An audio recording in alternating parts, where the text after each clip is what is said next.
Bueno, ahí estamos.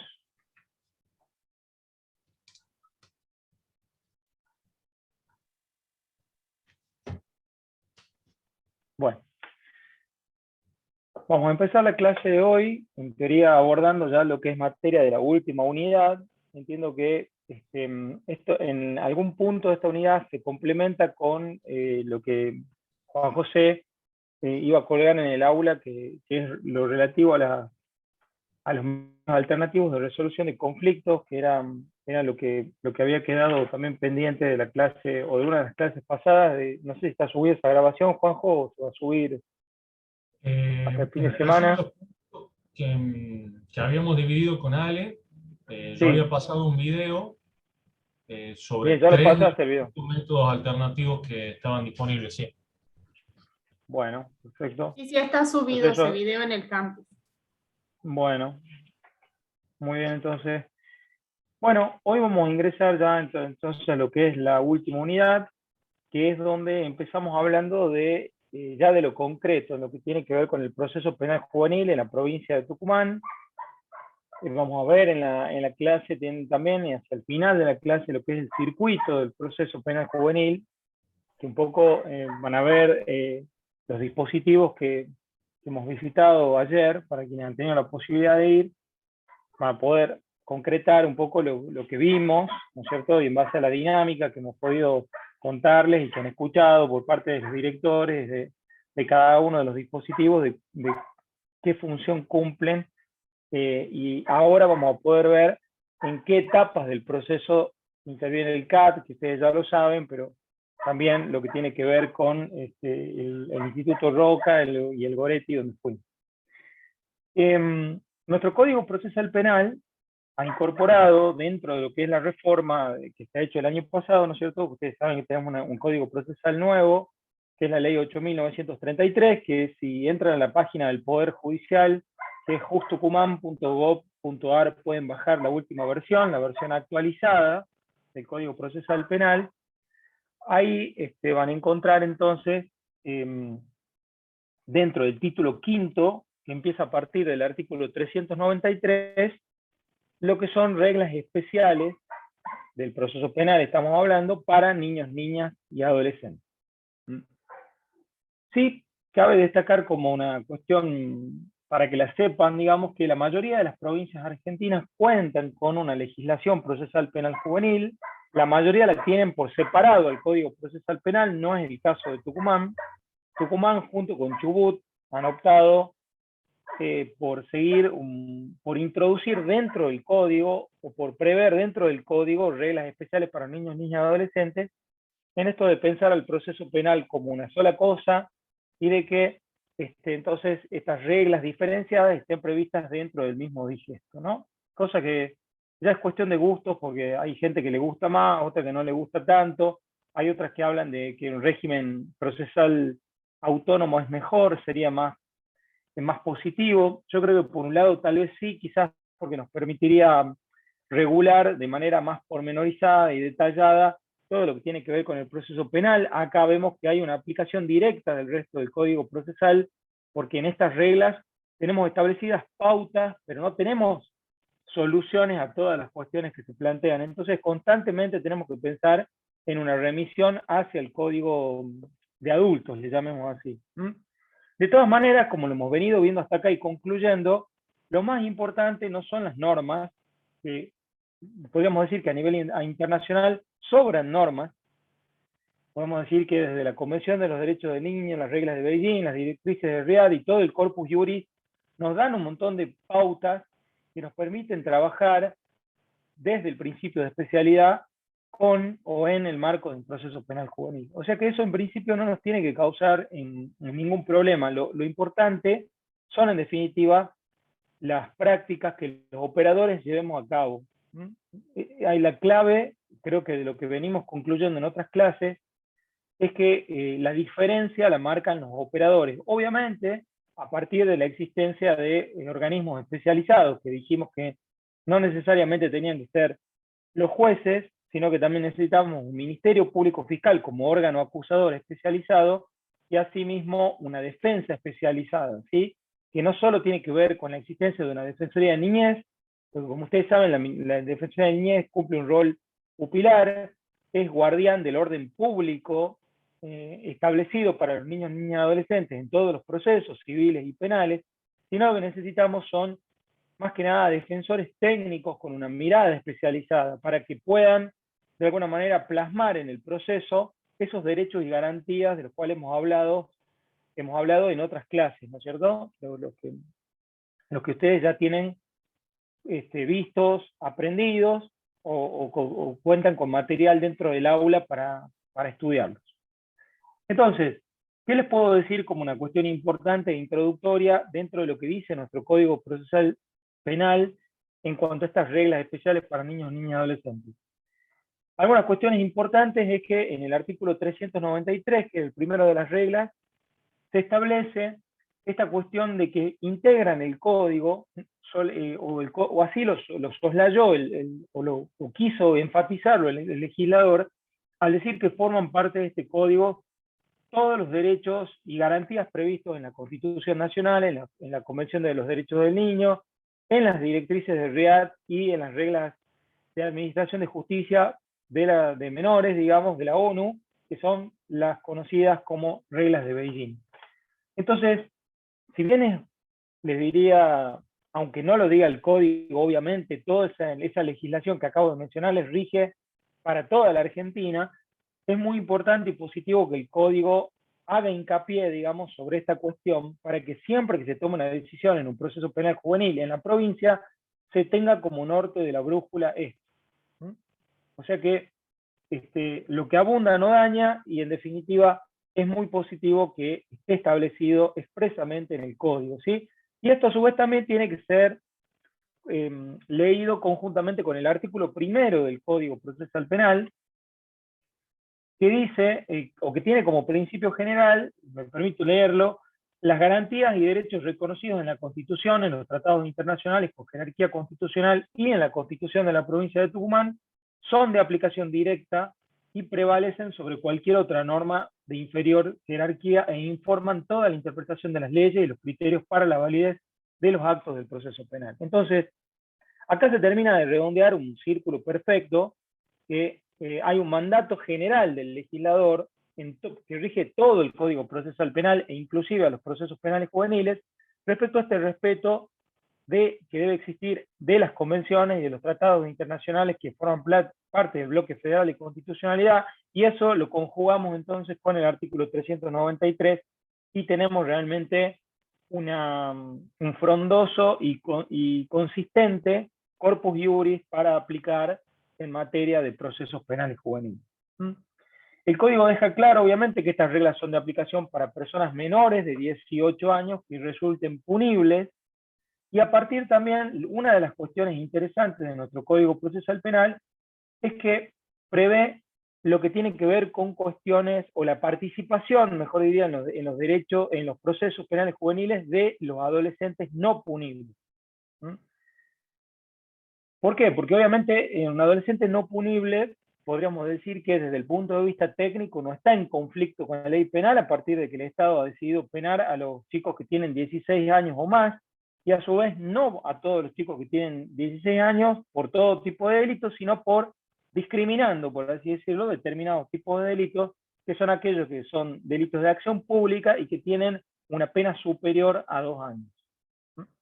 Entonces, esto ya lo tenemos conocido, aprendido, lo hemos dicho en otras clases, pero lo importante es que el código, a pesar de la no punibilidad, dice que cuando esas personas estén involucradas en una investigación penal, obviamente no se les va a poder formular cargos porque no son punibles, pero en virtud de lo previsto en el artículo 12 de la Convención de los Derechos del Niño, en esta cuestión del derecho a participar y a ser oído en los procesos, estas personas no punibles, antes de ser desvinculadas de los procesos, van a tener la posibilidad de ser oídas por el juez y por las partes, y a su vez también van a tener la posibilidad de aportar pruebas en el proceso. ¿Eso por qué, digamos? Pues yo les diría que no es lo mismo ser desvinculado o sobreseído en un proceso por una cuestión de no punibilidad, que es automática, ¿no es cierto?, y objetiva, a decir, sin perjuicio de eso, que ese chico no participó del delito, o que el delito no existió, o que no tuvo participación en el delito. ¿Mm? O sea, no es lo mismo a que yo sea de alguna manera desvinculado del proceso porque decir, bueno, vos sos una persona que no está en conflicto con la ley por una cuestión de edad, a decir, no, realmente no has tenido ninguna participación en este hecho. Y ahí es donde el código, con muy buen tino, entiendo yo, y esto Tucumán ha logrado una situación intermedia entre lo que pasa en otras provincias respecto a, en la mayoría de las provincias, los no punibles no tienen ningún tipo de participación ni tienen la posibilidad de ofrecer pruebas. Automáticamente son desvinculados del proceso por una cuestión objetiva que es la no punibilidad. Y después tenemos, por ejemplo, la Ley Procesal Penal Juvenil de Entre Ríos, que les da que permite de alguna manera que se les tome una declaración de imputado o que se formulen cargos en contra de adolescentes de 14 y 15 años para que puedan participar y defenderse de esa acusación sin perjuicio de que después obviamente no van a poder ser sancionados porque no están en conflicto con la ley penal. Y lo permite cuando se trata solamente de delitos graves, abuso sexual con acceso, robos agravados, homicidios o delitos que tengan una pena elevada. En Entre Ríos eso se llama derecho de procesabilidad o procedibilidad.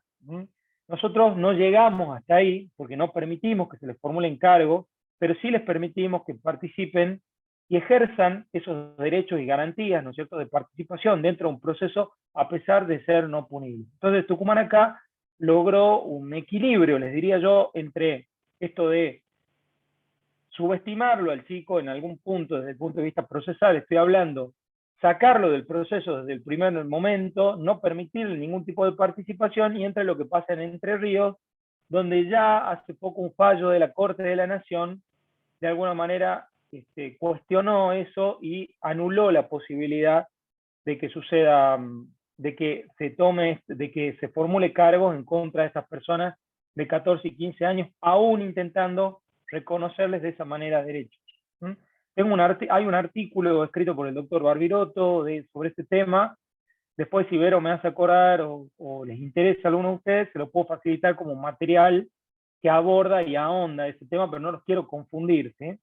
Porque es un tema más finito, especial, pero está bueno porque es bastante actual.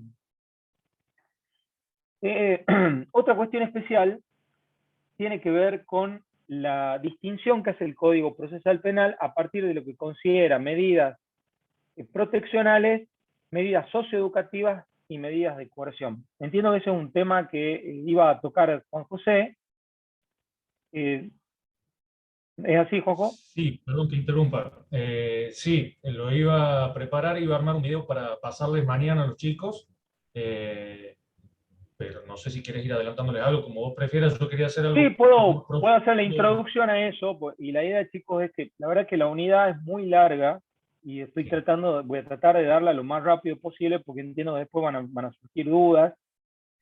Inclusive si necesitan una clase de consulta también la vamos a hacer, pero yo les propongo, o les iba a decir al principio de la clase, que veamos la unidad y vayan anotando las dudas que les vayan surgiendo sobre los temas que vamos tocando y las vamos respondiendo una vez que terminemos de dar la unidad, ¿sí? Bien, entonces, les decía que antes, respecto de lo que, si ustedes se remiten al régimen penal de la minoridad, lo que tiene que ver con el régimen de fondo, van a ver que ahí se habla todo el tiempo de medidas tutelares.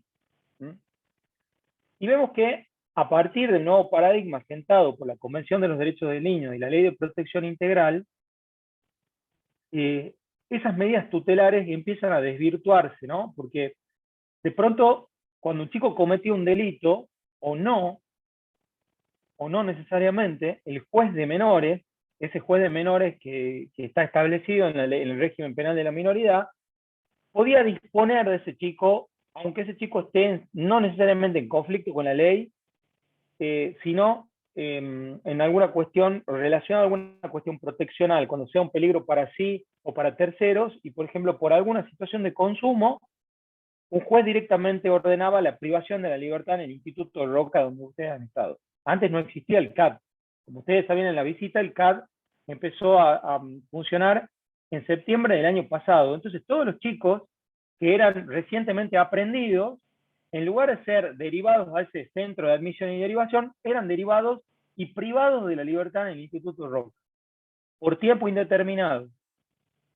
No había un ministerio público fiscal, a pesar de que ya regía en el viejo código el principio acusador, no había un ministerio público fiscal que tome la decisión de aplicar una medida de coerción, sino que en el turno, los juzgados en lo penal de menores estaban de turno y literalmente el juez de menores era el dueño del chico. Entonces el juez de menores era el que le privaba de la libertad, lo clasificaba, como ustedes han leído en algunos carteles ayer, ¿no? En estos institutos, y lo privaba de la libertad hasta tanto el Ministerio Público Fiscal se le ocurra tomarle declaración de imputado, pero eso podía suceder 2 semanas, 3 semanas, un mes después. Total, el chico estaba protegido en el Instituto Roca. Así de tremendo, como lo escuchan, funcionaba el sistema hasta hace un año y medio, ¿sí? A pesar de que iniciamos una batalla en contra también del Ministerio Público Fiscal, en el buen sentido de empezar a pedirle que les tomen declaración de imputados, que se cumpla con los derechos que tienen todas las personas adultas, pero bueno, algunos fiscales escucharon ese reclamo, otros no, otros decían que directamente el régimen penal de fondo permitía al juez de menores hacer esas cosas y que no tenían ningún apuro en tomarle declaración de imputado. Por suerte hemos dado vuelta a una página en ese sentido. Hoy no se producen esos abusos a garantías básicas, ¿no es cierto?, que hemos visto en las clases pasadas.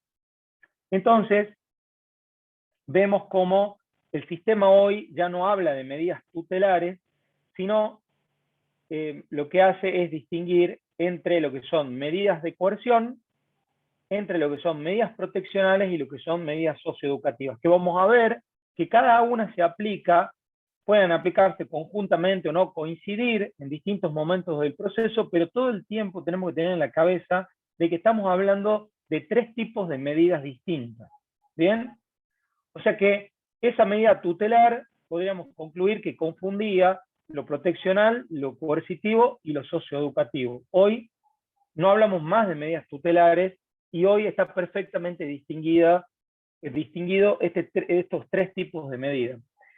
En una parte del código, puntualmente en el artículo 396, que forma parte de las reglas especiales de las que estamos hablando, dice que en ningún supuesto se aplicarán medidas de protección en el sistema penal. ¿Qué nos pasa entonces? Cuando un chico toma contacto con el sistema penal juvenil y advertimos que a su vez ese chico tiene un problema de consumo de sustancias, tiene un problema de no tener un hogar, de estar en situación de calle, o cualquier otra problemática que sea estrictamente proteccional, lo que hacemos es darle intervención a la autoridad de aplicación del sistema proteccional, que es la DINAIF, ¿no es cierto?, la Dirección de Niñez, Adolescencia y Familia de la provincia.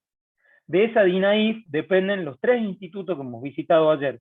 Esos 3 institutos son dispositivos de la Dirección de Niñez, Adolescencia y Familia, que es la autoridad de aplicación de la ley 8.293, que es la ley de protección integral para niños, niñas y adolescentes. O sea, el legislador que dice acá, señores operadores del proceso penal juvenil, lo que son cuestiones proteccionales no tienen nada que ver con el mundo penal y se van a resolver en el mundo proteccional, ¿sí? Y ese mundo proteccional está gobernado por la DINAIF. Entonces, si nosotros hoy tomaríamos medidas o ordenaríamos alojamientos porque un chico está en situación de calle, tiene problemas de consumo, es un peligro para sí o para terceros, estaríamos no solo violando lo que dice el Código Procesal Penal, sino aplicando medidas proteccionales que no son propias de un procedimiento penal juvenil. ¿Importan a los fines del proceso? Sí, obviamente que van a cobrar importancia porque el adolescente es una persona. O sea, el adolescente no tiene una faz penal, una faz proteccional, es una persona con una integralidad que nosotros tenemos que todo el tiempo tener en cuenta ante cada medida que tomemos. Para nosotros es muy importante escuchar cuál es la situación proteccional del chico, porque así vamos a comprender también cuánta peligrosidad procesal hay y a su vez vamos a lograr también entender, de acuerdo al momento del proceso, inclusive si necesita o no o si es necesario aplicarle una pena o no, a partir de lo que surja de un tratamiento socioeducativo que va a estar conectado desde un primer momento con lo proteccional. Pero eso no quiere decir que nosotros tengamos que aplicar medidas proteccionales ni que deban confundirse las competencias entre lo que hace la autoridad de aplicación ni lo que hacemos los jueces penales de niños, niñas y adolescentes. Y esto también permitió, por otra parte, terminar de separar la función del juez penal juvenil con la función del juez de familia. Porque cuando existían los juzgados de menores y aplicábamos medidas tutelares, muchas veces teníamos problemas de competencia porque los jueces de familia nos decían, ah, no, por más que esto sea una cuestión proteccional, ya hay un juez de menores interviniendo. Yo no voy a intervenir porque habría superposición en cuanto a las medidas que estamos aplicando. Surgían esos conflictos de competencia con los jueces de familia. Hoy, por suerte, a partir de lo que dice el Código Procesal Penal, no surgen esos problemas y están como muy divididas las aguas en cuanto a la competencia material de uno y otro. Otra cuestión también a tener en cuenta, que está muy buena dentro del código, es que el código establece, y esto debemos sentirnos orgullosos porque no hay ninguna legislación en la Argentina que diga una cosa así, dice que cuando en un proceso penal seguido contra una persona menor de 18 años resulte imputada una adolescente, deberá garantizársele a esta en cada etapa de dicho proceso un trato diferenciado, tanto por su condición de persona menor de edad, como también desde una perspectiva de género. Sabemos que el código en las reglas especiales, aquí está considerada de alguna manera la doble situación de vulnerabilidad en la que se encuentra una niña o un adolescente que esté en conflicto con la ley penal, por ser menor de edad y al mismo tiempo por ser mujer. ¿Sí? Hay una consideración desde la perspectiva de género que vale destacar y que, como les dije, no hay ninguna otra norma hoy en la Argentina que prevea una cuestión así. Así que es el artículo 395 en su cuarto párrafo. Y también una cuestión novedosa en el último párrafo, o sea, en el quinto párrafo del artículo, dice, cuando se trate de hechos cometidos por personas adolescentes que sean miembros de un pueblo originario, se aplicará en forma directa lo establecido en la ley 24.071, en la ley de los pueblos originarios, ¿no? Y esto conecta directamente, fíjense ustedes, con la bolilla de la justicia restaurativa, donde, por ejemplo, acá hablábamos de que los pueblos originarios tenían formas de justicia restaurativa, ¿no es cierto? Y acá debería tenerse presente que si para ese chico que pertenece a un pueblo originario, un conflicto se soluciona de una determinada manera, según la cultura de esa comunidad, entonces deberá estarse también a lo que rija en esa comunidad respecto del conflicto que nos ocupe para poder aplicarlo al conflicto penal juvenil dentro del código. Entonces, ustedes verán que esta es una cuestión muy, muy interesante también dentro de lo que es nuestro Código Procesal Penal en materia penal juvenil, y tampoco esta cuestión está abordada por ninguna otra norma del país. Entonces debemos sentirnos bastante orgullosos, pero bueno, obviamente esto hay que aplicarlo, ¿no, chicos? O sea, más allá de tenerlo, hay que procurar hacerlo práctico, ¿no? Porque si no, tenemos lindas leyes, pero si no las aplicamos, bueno, cuando sea el momento, la verdad que hasta acá en la experiencia nunca nos pasó de intervenir o tener que intervenir con algún adolescente que pertenezca a una comunidad aborigen. Sí nos pasó de intervenir con un adolescente en conflicto con la ley alguna vez, y obviamente tuvimos en cuenta esta situación de doble vulnerabilidad que plantea el Código Procesal Penal. Otra cuestión interesante, bueno, son los distintos medios alternativos de resolución de conflictos que ya están tratados en el video que nos contaba Juan José, que está en el aula. Y a su vez también en el código hay medidas de coerción previstas. Si ya nos vamos a lo que hemos dejado, ya hemos explicado lo que eran medidas proteccionales, vamos a lo que son ahora las medidas de coerción y después vamos a ir a ver lo que son medidas socioeducativas. Las medidas de coerción, como ustedes saben, son, por ejemplo, en el mundo adulto, la prisión preventiva y cualquier otra medida que restrinja o sirva para restringir la libertad ambulatoria de una persona. Cuando exista peligro de fuga y cuando exista un peligro de entorpecimiento de la investigación. Y son esos dos presupuestos de peligrosidad procesal los que también van a tener que tenerse en cuenta para aplicar estas medidas de coerción dentro del proceso penal juvenil en cualquier momento que nos ocupe, sea en la etapa de investigación, sea en la etapa intermedia o sea en la etapa de juicio, donde sabemos que tenemos una etapa de juicio bifásica. Primero tratamos la responsabilidad penal y luego tratamos el debate sobre la pena. Ya vamos hacia allí, no se pongan ansiosos, pero les adelanto eso. Las medidas de coerción entonces pueden ser aplicadas en cualquier momento del proceso y requieren peligro de fuga o peligro de entorpecimiento en la investigación. Digo, porque pueden darse los dos peligros al mismo tiempo. Eso está en el artículo, esas medidas de coerción, o sea, a partir de estas medidas de coerción es que yo puedo, que ustedes lo terminen de concretar, privar de la libertad en el Instituto Roca a los chicos o lo puedo privar a las adolescentes en el Instituto Goretti, en el ala penal, donde ustedes han estado ayer. O sea, podemos pensar en estos establecimientos cerrados, en estos dispositivos cerrados para adolescentes, cuando entonces exista peligro de fuga o entorpecimiento. No bajo ninguna otra circunstancia. No si el adolescente tiene problemas de consumo, no si el adolescente no tiene un hogar, aunque esté en conflicto con la ley penal. Porque hay casos donde hay chicos que tienen conflicto con la ley penal, pero no se requiere que sean privados de la libertad, pero aún así debe dárseles un test. Entonces tendremos que pensar en el Instituto Belgrano, por ejemplo. Que es un dispositivo de abordaje proteccional. ¿Sí? Bien. Entonces, las medidas previstas en el artículo 399 van de menos a más, van de menor a mayor intensidad. Entonces vemos que la primera medida nos habla de la obligación de concurrir periódicamente a la sede del tribunal o autoridad que se disponga, acompañado de sus padres, tutor o guardador. La segunda medida tiene que ver con la abstención de frecuentar determinados lugares y personas. Generalmente acá aparece la restricción a la persona de la víctima. La tercera medida tiene que ver con la abstención de ingesta de alcohol u otras sustancias tóxicas. La cuarta tiene que ver con este eufemismo que habla de la disposición provisoria, no ni más ni menos que la privación de libertad del adolescente, y lamentablemente la norma dice del menor, desde el adolescente, en su domicilio bajo supervisión. ¿Bajo supervisión de quién? Y bueno, podrá ser bajo la supervisión de la autoridad policial, si se ordenan rondas policiales, podrá ser bajo un dispositivo de cuidado electrónico, como podría, de seguimiento electrónico georreferencial, como por ejemplo una pulsera o una tobillera, o cualquier otra medida que se proponga. Veo que hay preguntas, hay alguien levantando la mano, y María, y hay una pregunta en el chat. Sí, profe, yo. Sí.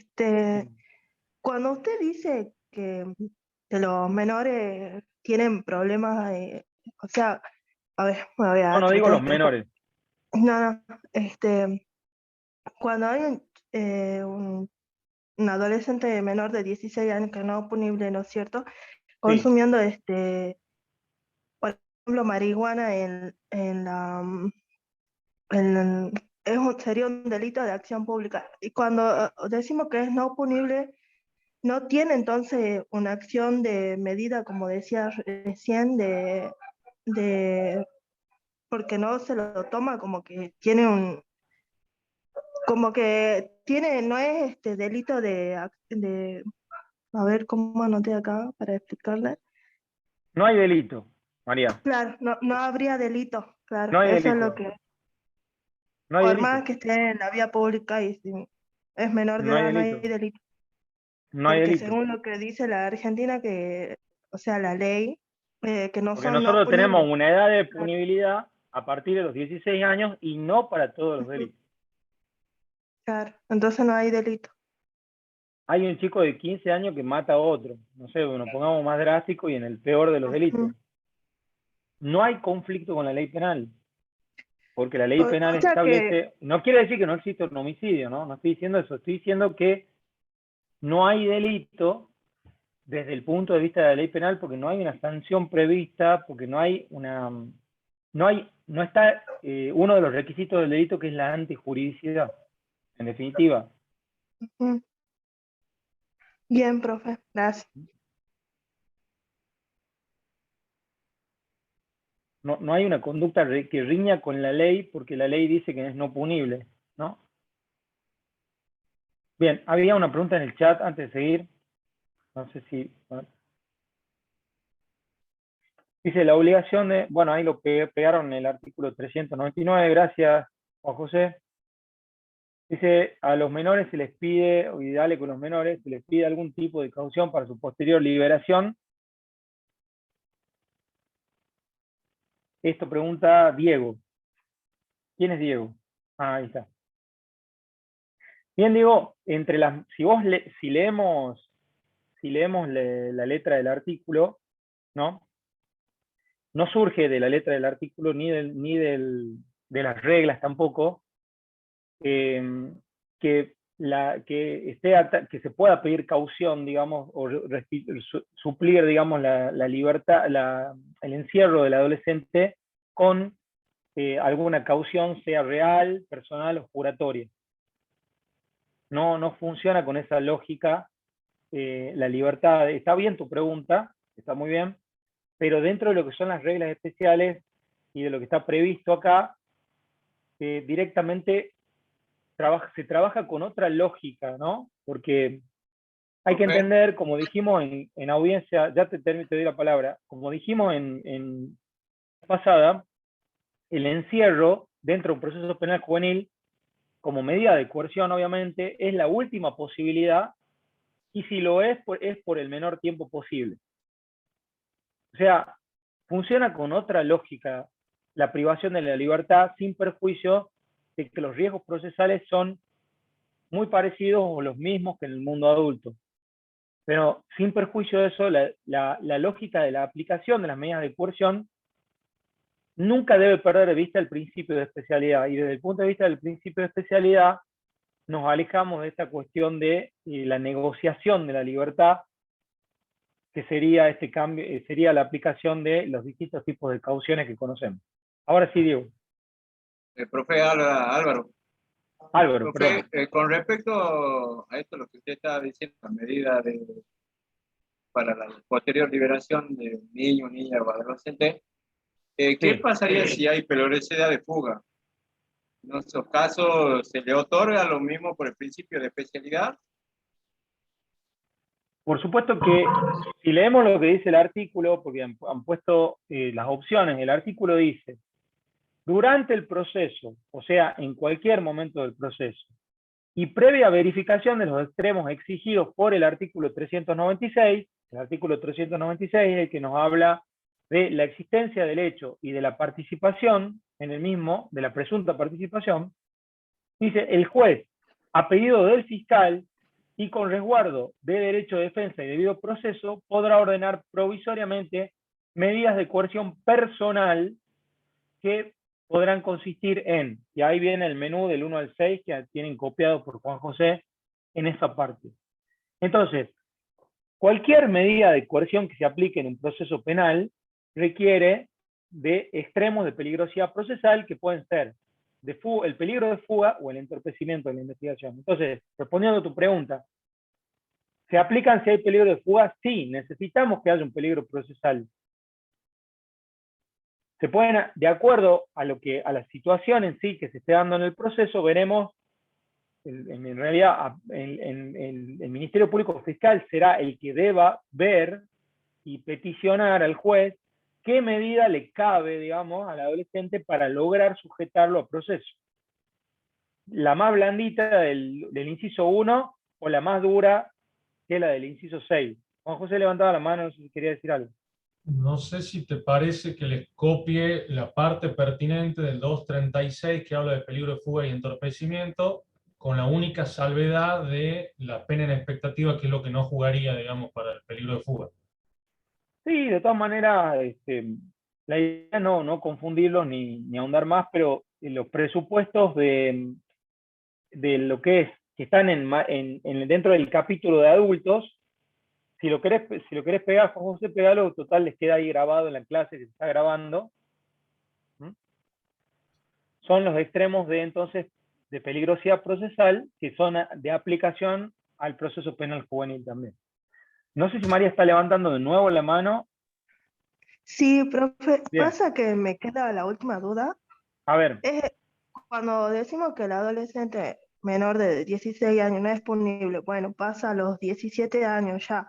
Me tocó ver casos así en una plaza, por ejemplo, central, que es pública, y decimos entonces que no tiene este conflicto con la ley penal porque no está, bueno, y aparte de que la marihuana no está legalizada en la Argentina, sino es para uso medicinal, ¿no es cierto? Entonces, sí. ¿por qué autoridad, qué, qué haríamos en estos casos cuando, porque he visto casos donde la autoridad policial ejerce coerción, ¿no? De uso de la fuerza y además de sustraerle el consumo que es sería la marihuana, hace uso de la fuerza bruta, policíaca, como se diría, y también los amenaza diciéndoles, bueno, que van a la alcaldía y se los llama se los llama a los padres. ¿Eso estaría bien de acuerdo a la ley que estamos viendo nosotros? ¿O cómo No, me podría... obviamente que si nos acordamos de lo que dijimos en clases pasadas, habíamos dicho que Ujú, el sistema penal juvenil y a partir del principio de especialidad se deriva otro principio que es el previsto en el artículo 5º, inciso 5 de la Convención Americana de Derechos Humanos. Allí está previsto entonces el principio de especificidad orgánica, donde decíamos que no solo necesitamos jueces, fiscales y defensores especializados, sino una serie de organismos que lo estén, entre los cuales primero era la policía.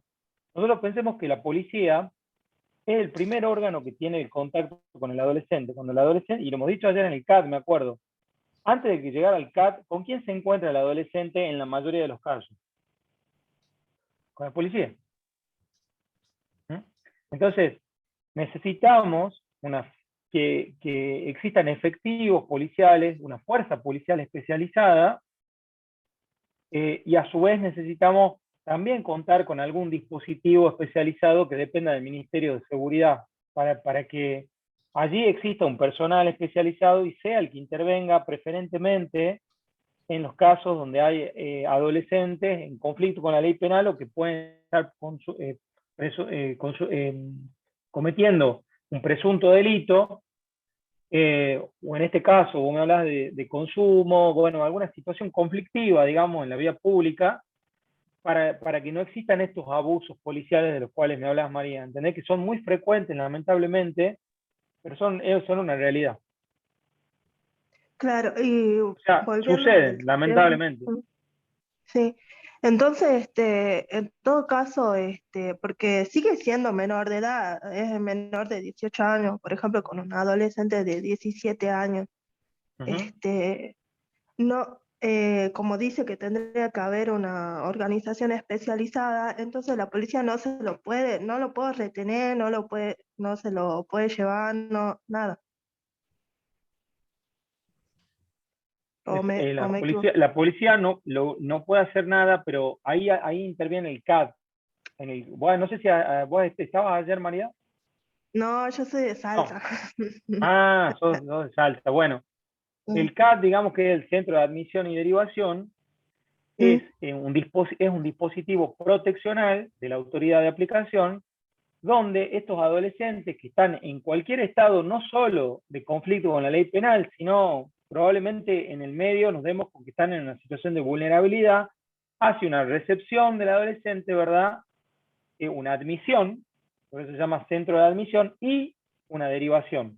Una derivación que puede ser, y eso lo explicó muy bien ayer la directora del CAT, que puede ser a un dispositivo proteccional, que puede ser a otro dispositivo, o se recomienda en base al perfil del adolescente y a su situación, qué es lo mejor que puede hacerse con el chico, obviamente, para restituirle sus derechos. ¿Mm? ¿Cuáles son los pasos a seguir? Y eso se pone en conocimiento de una audiencia, o quizás nunca llegue al mundo penal y se lo derive a la autoridad, a otro dispositivo de la DINAIS, donde deban realizarse o pedirse medidas excepcionales a algún juez ya de familia, ¿verdad? Pensando en el sistema proteccional. ¿Mm? Pero Bien, bien, profe, gracias. ¿sí? Lo lamentable es que muchas veces a través de alguna situación de conflicto se visibilizan vulnerabilidades, ¿entendés? O sea, lamentablemente es donde, a partir de esos conflictos, donde aparecen los derechos y los derechos sobre todo a restituir, y desde el punto de vista proteccional me refiero. Nos ha pasado infinidad de veces, y Juan José puede contarles de eso, que a partir de un conflicto con la ley penal de un chico, hemos descubierto toda una familia que no tenía documentos, que estaba indocumentada. Entonces, la verdad que el chico intente un robo, logró que, por decirlo de alguna manera, ¿no? No estoy diciendo que celebrando eso, pero gracias al intento de robo de un chico, obtuvieron, no, o pudieron restituirse derechos de todo un grupo familiar. Estoy hablando de derechos sociales, económicos y culturales. Son realidades que tristemente existen y que cada vez más las vemos. Profe, yo Bien. tengo una duda. Es con respecto del tema Sí. que estábamos hablando de la prisión preventiva. Cuando nosotros decimos que, cuando nos referimos a niños, niñas y adolescentes, cuando hablamos de los plazos, de Sí. los juicios o todas estas cuestiones, cuando hablamos de la prisión preventiva, ¿el plazo tiene algún máximo? Porque donde nos estamos refiriendo, dice, se fijará el plazo necesario para la realización de la prueba. Bien. O sea, Ahí me das pie hablando de prisión preventiva para hacer una distinción. Está muy bien en cuanto a, si hablamos del sentido material, estas medidas procesales de disposición provisoria, que lamentablemente acá el legislador usa el eufemismo del régimen penal de la minoridad, son medidas de coerción, ¿verdad? Que en ningún momento hablan de prisión preventiva, pero que materialmente son una suerte de prisión preventiva. Los chicos que están en el ROCA están privados preventivamente de la libertad, o sea, es una prisión preventiva. Por más que lo disfracemos y le pongamos el rótulo de medida procesal de disposición provisoria, medida de coerción especializada, le pongamos el rótulo que le pongamos, entramos en lo que se llama el fraude de etiquetas, que en definitiva terminan siendo en ese frasco, el frasco de una prisión preventiva. Eso es una realidad innegable. ¿Bien? O sea, hay otra confusión también. Nosotros no hablamos de prisión preventiva. De hecho, la prisión preventiva estaba prohibida en el Código Procesal Penal anterior, estaba prohibida, lo decía expresamente el Código. Hoy no lo dice en nuestro Código, eso es importante decirlo, pero ante ese vacío legal, hay algunos que quieren empezar a aplicarlo, que pretenden empezar a aplicarla porque dicen que no está prohibida. Pero bueno, no debemos olvidarnos acá del principio de progresividad y de no regresividad en materia de derechos humanos, que hace que, si existía una ley más benigna, ¿no es cierto?, no podamos endurecerla en contra del imputado hoy y menos de un imputado menor de edad. Entonces, la prisión preventiva no se aplica al proceso penal juvenil, ni aún pensando que el adolescente ya cuenta con 18 años cumplidos. ¿Por qué? Porque durante todo el transcurso del proceso lo van a acompañar las garantías propias del proceso penal juvenil, y en este sentido, siempre que pensemos en privarle de la libertad, hablaremos de estas medidas de coerción especializadas. El plazo que preguntaba Sofía, en principio es un plazo de 6 meses, que no podría extenderse más allá de los 6 meses. Ahora, lamentablemente, en la última reforma que ha hecho la legislatura, que todavía no es ley promulgada, pero va a serlo, se prevé la posibilidad de aumentar por 6 meses más, o sea que sean 6 meses renovables. O sea, 6 meses con 6 meses de renovación. Esa es la última reforma que se hizo en el Código Procesal Penal. Ustedes dirán, ¿es violatoria del principio de progresividad y no regresividad? Sí. Pero lamentablemente surgió como una necesidad del sistema, porque también debíamos echar mano al 238 del Código, que es un artículo de adultos y que prevé la posibilidad de excepcionalmente ir ampliando las medidas, porque vemos que en los 6 meses inmediatos no se terminan los procesos y muchas veces necesitamos aplicar medidas de coerción, sobre todo en casos graves. Bien. Bueno, ahí Juan José veo que pegó el ex artículo 427 del código anterior, que hablaba de medidas tutelares y decía, con respecto a los menores, no regirán las normas relativas a la prisión preventiva. El código anterior lo decía expresamente, el actual no dice nada, pero yo entiendo que no se aplica la prisión preventiva a las personas menores de edad, al menos en nuestra legislación. Sí, las normas internacionales hablan de prisión preventiva para menores de edad. Por ejemplo, la Ley Procesal Penal Juvenil de la Provincia de Buenos Aires tiene prevista la prisión preventiva, o sea que no. Hay una falsa creencia de que la prisión preventiva no se aplica a personas menores de edad. Lo que pasa es que nosotros la aplicamos, pero con otro nombre. Pero es lo mismo. A los fines materiales es lamentablemente lo mismo. Bien. Avancemos entonces ya hacia, bueno, lo último que me quedaba decirles de las reglas especiales era, las reglas especiales establecen cómo se va a realizar la etapa de juicio de los adolescentes, donde vamos a verlo eso hacia el final de la clase. Prevé también la posibilidad de que se realice un juicio abreviado a los adolescentes, y en vez de un debate, también vamos a abordar ese tema dentro de un ratito, pero lo que yo no quiero dejar de hablarles es de las terceras medidas, que eran las medidas socioeducativas. ¿Bien?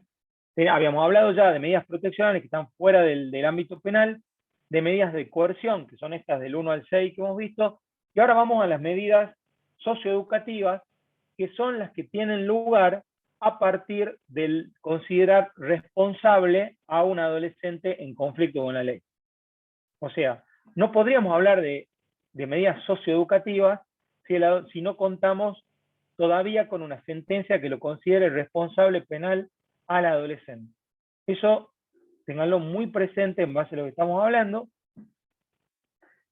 Y estas medidas socioeducativas, digamos, lo que buscan es que el adolescente no solo logre un respeto por los derechos humanos y por la dignidad, en definitiva, y a partir de ahí cumpla con la finalidad que está de la ley, de las reglas que está establecida en el artículo 395, y que vemos que es la misma finalidad que está prevista en la propia Convención de los Derechos del Niño, en el artículo 37 y en el artículo 40, donde lo que se busca es que el niño y adolescente fortalezca de alguna manera su respeto por los derechos humanos y las libertades fundamentales de terceros.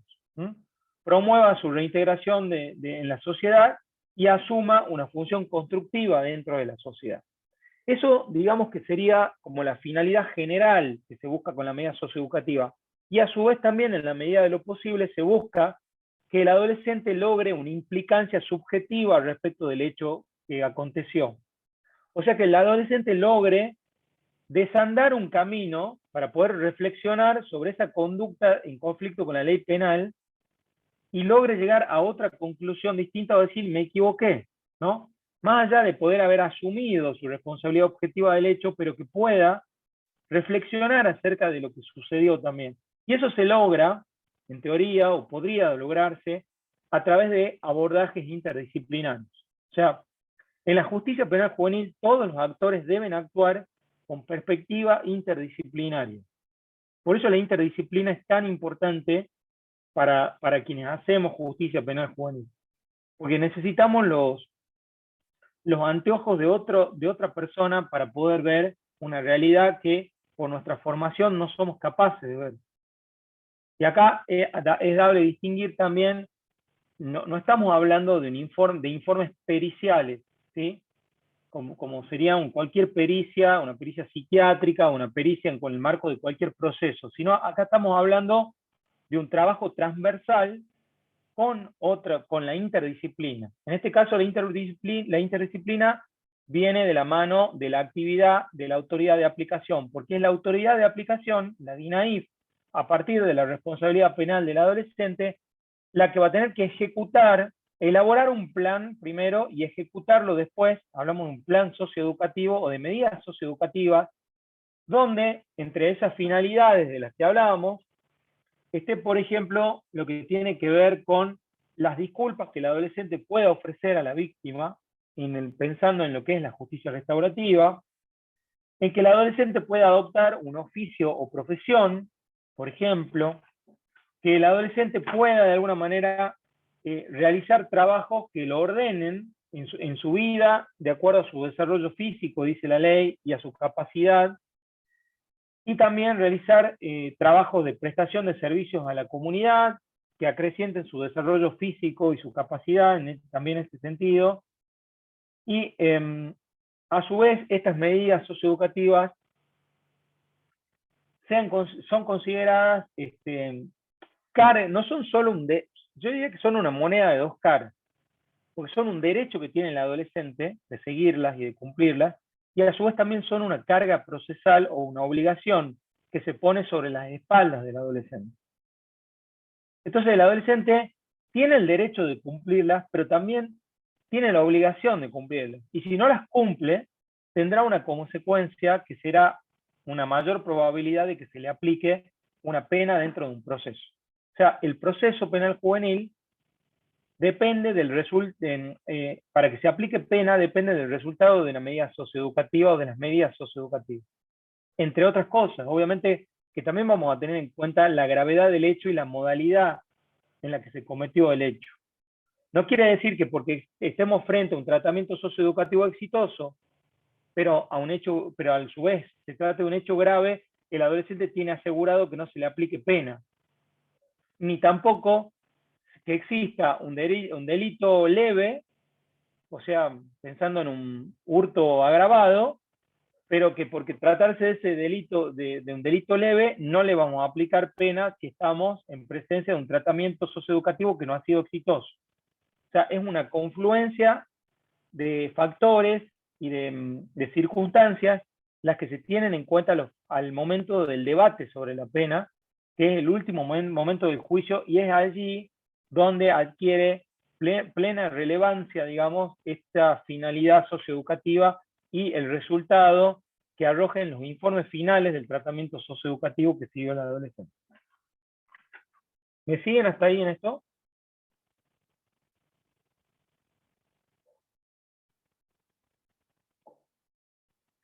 Ahí me preguntan qué medidas se debe tomar en los casos de delitos contravencionales por los jóvenes adolescentes. Lo digo porque en mi experiencia me tocó estar en la comisaría con un niño de 15 años en el arresto de mayores. Es una locura lo que me están contando. Sí, profe, me tocó como experiencia personal. Es una locura. En principio Tuvieron, ya en ese entonces creo que era 12 días, los tuvieron, pasó los primeros 7 días y le volvieron a dar 7 días más, pero no llegó. Bueno, por el hecho de...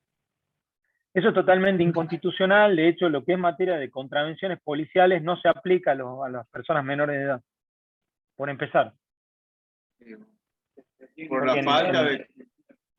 ¿Y cómo se hace para comunicar a la familia o que sepa la familia en esos casos? Dándole intervención al CAT.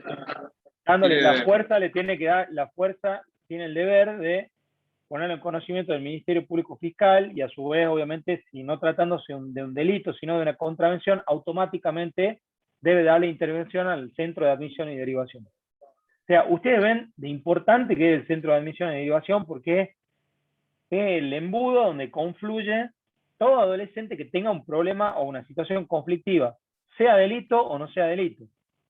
Sí. Bueno, lo que sucedió en ese caso, bueno, imagínense en un arresto donde están todas personas mayores y todos buscando ahí quién es el patriarca de todo eso, el que domina ese arresto. Sí. El trato degradante que se le da a los menores.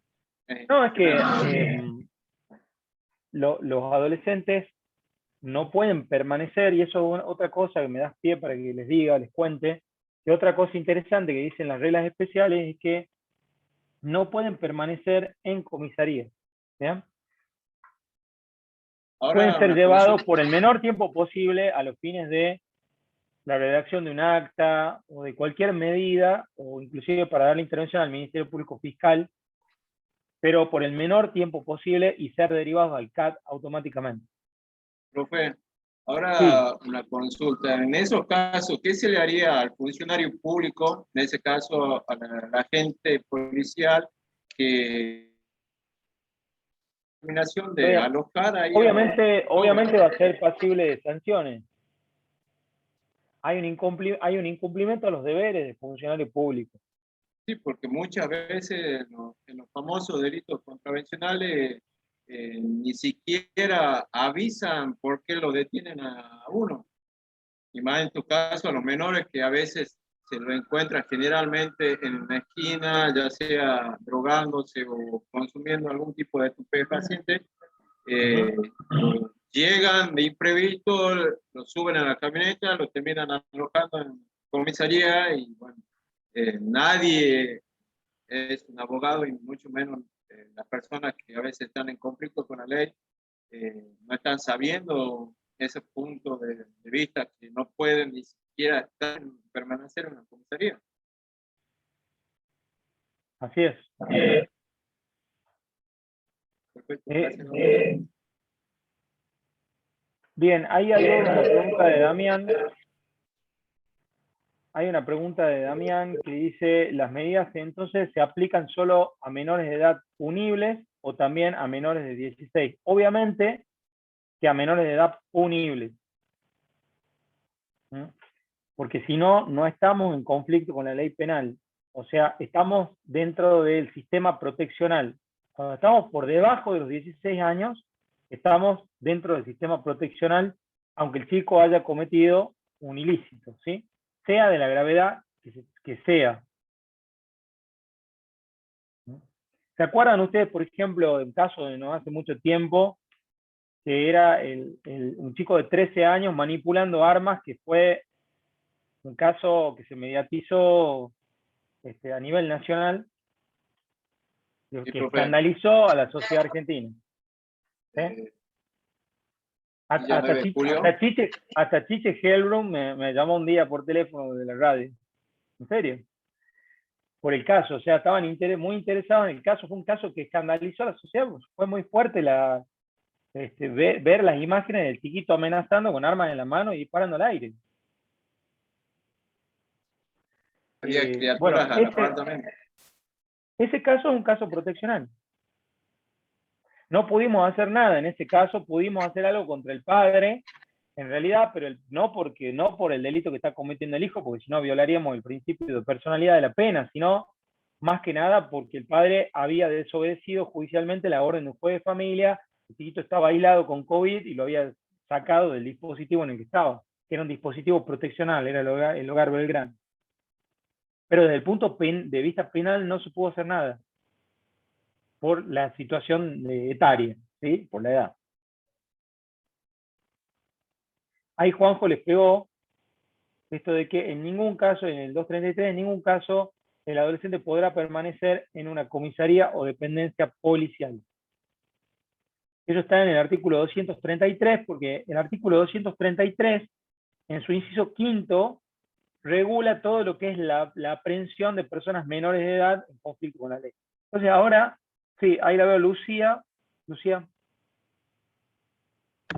Hola, profe, buenas tardes. Yo tengo una consulta. Sí. En el caso de que el juez de menores solicite la pena de privativa de libertad para una adolescente... No existe el juez de menores, por las dudas. El juez de menores es un dinosaurio que dejó de existir.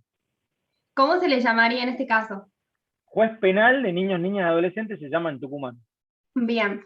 En el caso de que este juez solicite la pena privativa de libertad de un adolescente, ¿cómo sería en ese caso? Porque estaba leyendo la ley 22.278, creo que es, y en una parte habla sobre el artículo 4, de que se tiene que cumplir una serie de requisitos, y uno es que el adolescente cumpla la mayoría de edad, en este caso los 18 años, y después habla sobre el artículo 6, que dice que si el menor, por ejemplo, está cumpliendo la pena privativa de libertad, y después cumple la mayoría de edad, o sea, los 18 años, se lo trasladaría a otro tipo de establecimiento.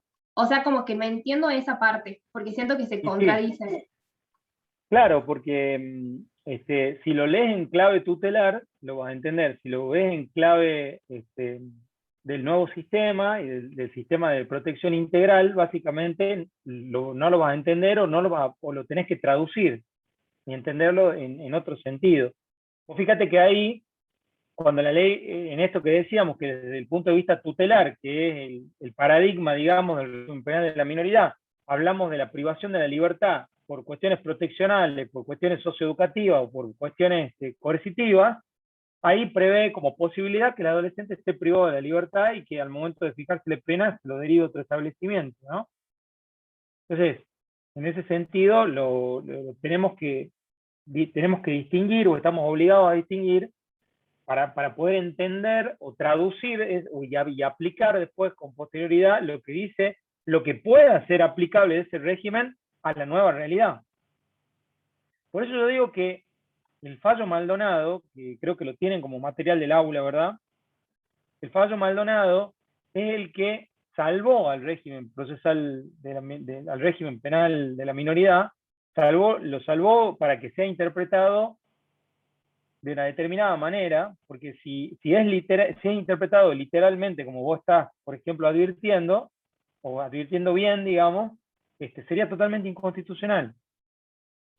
Nosotros hoy lo tenemos que leer con una visión constitucionalizada y desde el punto de vista de la convención, para decir, bueno, esto se aplica de esta forma, está bien, tenemos y fíjense ustedes, es grave, ¿no? Que tengamos un régimen de fondo del año 1980,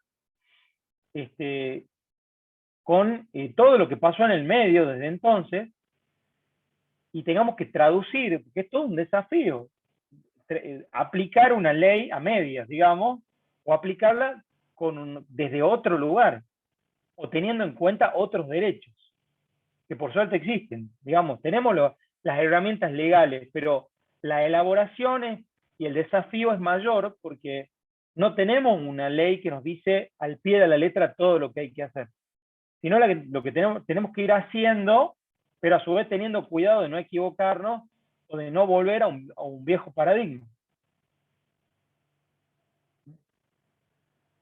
¿Alguien tiene los fallos para pasarlos? Preguntan, pues no sé si se refieren al fallo de Maldonado, pero creo que está el fallo Maldonado en el aula. ¿No? Bueno, también vamos a pasarlo, ¿sí? ¿Dentro de qué esquema y dónde ubicamos la posibilidad de darle provecho? Les propongo, vamos ahora, yo no sé si tengo posibilidad de compartir pantalla, ¿verdad? ¿Sí? Bueno. Sí, si no, avísame. Bueno, ahora voy a pasar a compartir pantalla, porque voy a aprovechar esta pregunta para entrar en el circuito que les había prometido. ¿Ahí lo están viendo? Bueno. Empecemos por el principio, como siempre, ¿no es cierto? Nosotros tenemos acá, donde yo les estoy señalando con el cursor, acá empieza el proceso. ¿Sí? Tenemos la aprehensión de un adolescente que puede ser con orden judicial y se llamará detención, o puede ser, como en la mayoría de los casos, que es sin orden judicial, porque yo les diría que más del 85% de los casos son en flagrancia, cometidos por adolescentes son en flagrancia. Entonces hablamos de una aprehensión sin orden judicial. Esta aprehensión del adolescente está regulada en el artículo 233, inciso quinto, que es el único artículo que no está dentro de las reglas especiales para niños, niñas y adolescentes. O sea, lo que hizo el legislador ahí fue regular todo lo que sea materia de aprehensión de personas adultas y agregó un inciso para las personas menores de edad. En esta lógica de integración del código, o de que el código sea una sola cosa. Ahí, entonces, en ese artículo, están previstas tres posibilidades. Acá es donde interviene el CAT, chicos. Primero está regulado lo que es la intervención policial, que es lo que les copió una partecita a Juan José, de que nunca podrán permanecer en las comisarías los chicos, y a su vez, una vez que son aprehendidos, refiere el artículo, deben ser trasladados al CAT, ¿no es cierto? Y ahí pueden ser trasladados al CAT por tres cuestiones. Porque haya una cuestión proteccional, o porque verdaderamente haya una cuestión de ilicitud que los implique, pero lo mismo no le interese al Ministerio Público Fiscal que permanezcan privados de la libertad. Y entonces, ahí ordenan lo que es la entrega a los referentes familiares.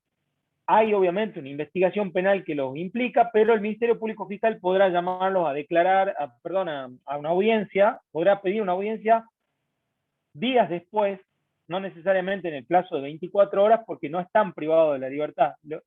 Lo que ordenan es la entrega a los referentes familiares. O bien, puede ordenarse como tercera opción, según lo que dice el artículo 233, el alojamiento provisional en el CAD. Que era ahí donde la directora ayer nos contaba que el CAD tiene una capacidad de hasta 10 chicos. ¿Se acuerdan que dijo? Bueno, para alojar 10 chicos provisionalmente. También la directora ayer les contó, y lo dice el artículo 233, que las personas menores de edad no pueden permanecer privadas de la libertad por más de 24 horas. O sea, que en esas 24 horas debe solucionárseles esa situación de privación de la libertad. Debe definirse, en definitiva. Sí, el Ministerio Público Fiscal entonces formaliza investigación, le formula cargos, o sea, los acusa de un delito, y requiere medidas de coerción de las previstas en el artículo 399. Si les pide el 399 inciso sexto, pasarán desde el CAD al Instituto Roca. Y si hace lugar, obviamente, pasarán del CAD al Instituto Roca por el tiempo que pidan la medida. Recordemos que el tiempo no puede exceder en principio de los 6 meses en base a lo que dice el código. ¿Me van siguiendo? Bueno. Entonces, esta disposición para el alojamiento provisional o para la entrega de la familia es hecha por el Ministerio Público Fiscal. Fíjense que hasta aquí no hay ninguna actuación del juez. A diferencia de lo que pasaba en el proceso anterior, donde el juez de menores, ese dinosaurio que dije recién, intervenía desde el momento de la aprehensión, el juez penal de niños, niñas y adolescentes acá no aparece. Acá aparece el órgano acusador. ¿Por qué? Porque el código es regido por el principio acusatorio adversarial. Obviamente que lo que necesitamos es que este fiscal sea un fiscal especializado. Hoy está llamado el concurso, se está por concursar ese cargo, y si Dios quiere el año que viene vamos a tener un fiscal de niños, niñas y adolescentes. O sea, va a ser otro gran paso dado dentro de la especialidad. Bien. Acá hay un error en la diapositiva que lo voy a corregir porque esto no va. Los profesionales... Bien, perdón.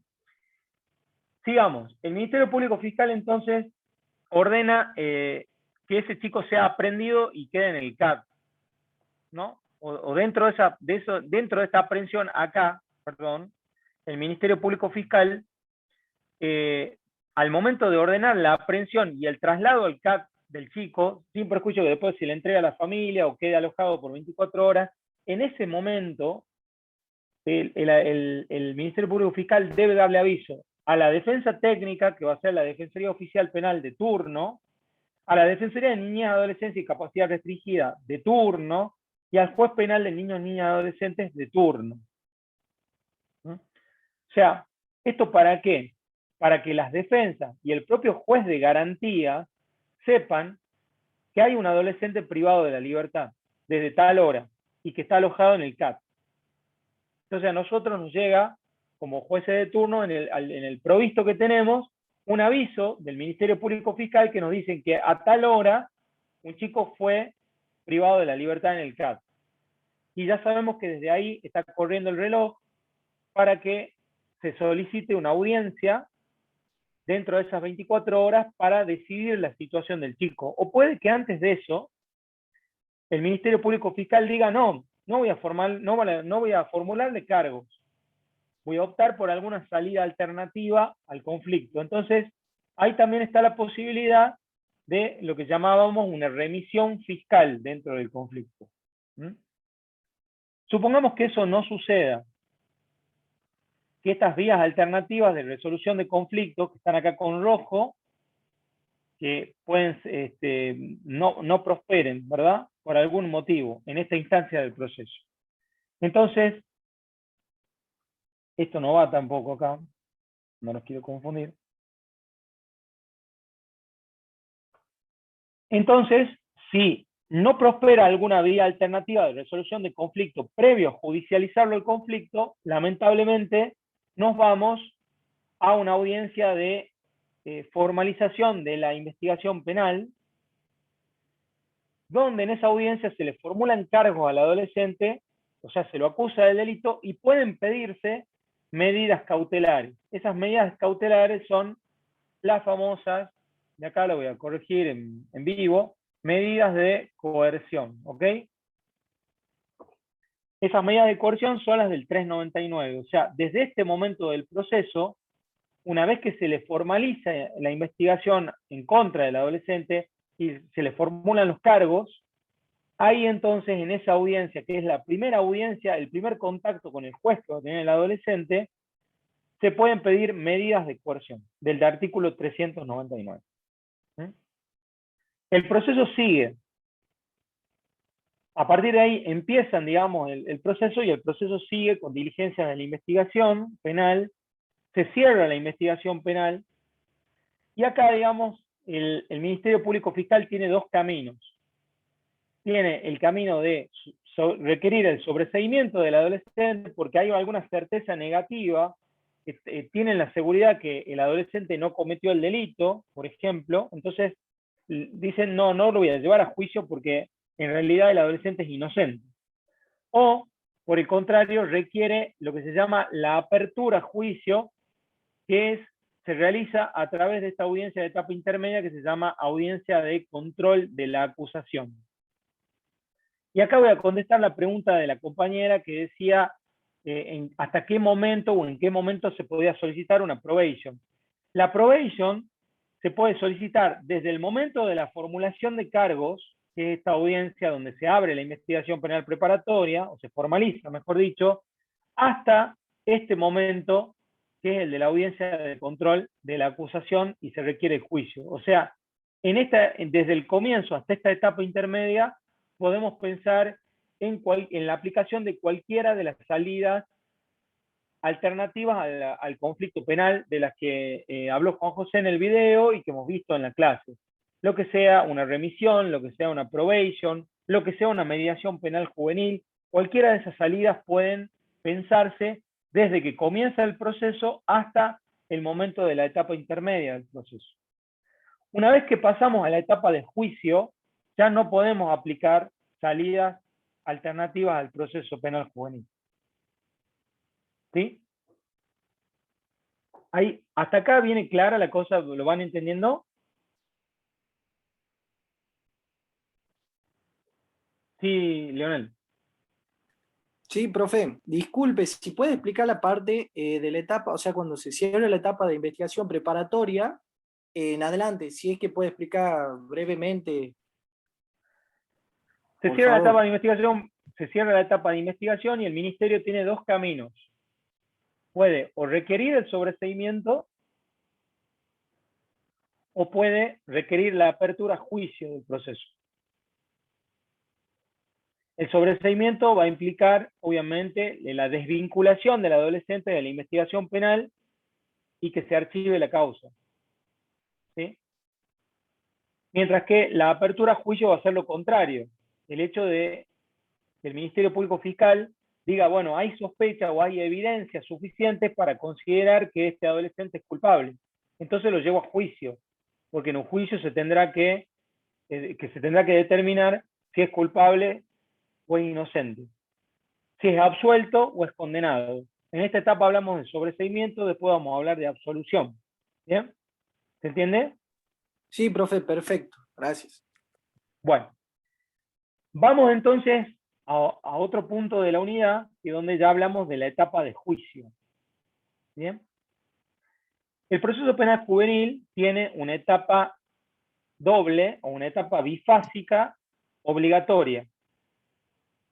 La primera etapa es donde se considera la responsabilidad penal del adolescente y la segunda etapa es la del artículo 4 que decía la compañera recién, que es la del debate sobre la pena, conocida también como cesura, como etapa de cesura. ¿Bien? Esta primera etapa de debate de responsabilidad penal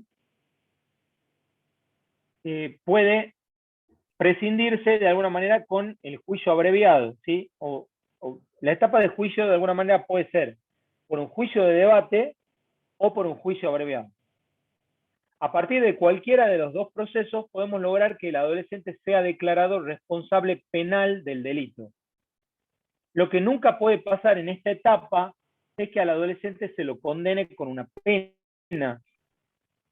Simplemente se lo considera responsable penal de ese delito. ¿Sí? O no, puede que lleguemos a la conclusión inversa, que es que sea inocente. Y para eso quedaría en esta etapa absuelto por la inocencia probada. ¿Mm? Entonces, sea que vamos por un juicio abreviado, o sea que vamos por una responsabilidad penal concluida por un tribunal de juicio, acá lo importante es que sepan que hay un tribunal de juicio, dependiendo del tipo de delito, vamos a hablar de un tribunal colegiado, integrado por 3 jueces, o un tribunal unipersonal, ¿sí? Hay una acordada, que es la acordada 856 del 2021, que dice que en caso de tratarse de un tribunal de juicio, ese tribunal de juicio siempre tiene que ser integrado por un juez de la especialidad, que va a ser un juez distinto al juez que vino interviniendo durante la primera etapa del proceso. Si es un tribunal colegiado, o sea, integrado por 3 jueces, debe estar siempre integrado por un juez de la especialidad y 2 jueces que no lo sean, y ese juez de la especialidad está obligado a presidir o a ser el presidente de ese tribunal de juicio, para garantizar esta cuestión de la especialidad o de la especificidad orgánica, le llamemos así. ¿Se entiende? Bueno, una vez que el adolescente es considerado responsable penal del delito, recién ahí vienen lo que son las medidas socioeducativas. ¿Se acuerdan? Te lo veíamos hace un rato, las medidas socioeducativas, donde el chico va a seguir estos tratamientos psicológicos, sociales. Se va a tratar de hacer que el chico se implique subjetivamente en el delito que ha cometido, y todo esto está en cabeza de la DINAIF, como dijimos recién, ¿sí? La DINAIF es la encargada de ejecutar las medidas socioeducativas, que van a ser fundamentales para el debate sobre la pena. Estas medidas socioeducativas, dice la ley, deben cumplirse por lo menos por 1 año, o hasta que el adolescente cumpla los 18 años. Puede pasar también que el chico no logre el año de las medidas socioeducativas porque en el medio cumple 18. Una vez que cumple 18 años, se terminan automáticamente las medidas socioeducativas. No se pueden continuar porque ya es una persona adulta para la ley. Entonces, lo que dice el artículo 8º de la ley 22.278 es que esas medidas socioeducativas van a tener que suplirse, reemplazarse por amplios informes que de alguna manera nos den cuenta de cuál es la situación del chico y sirvan para lo que va a ser la audiencia de debate sobre la pena. ¿Me siguen hasta ahí, chicos?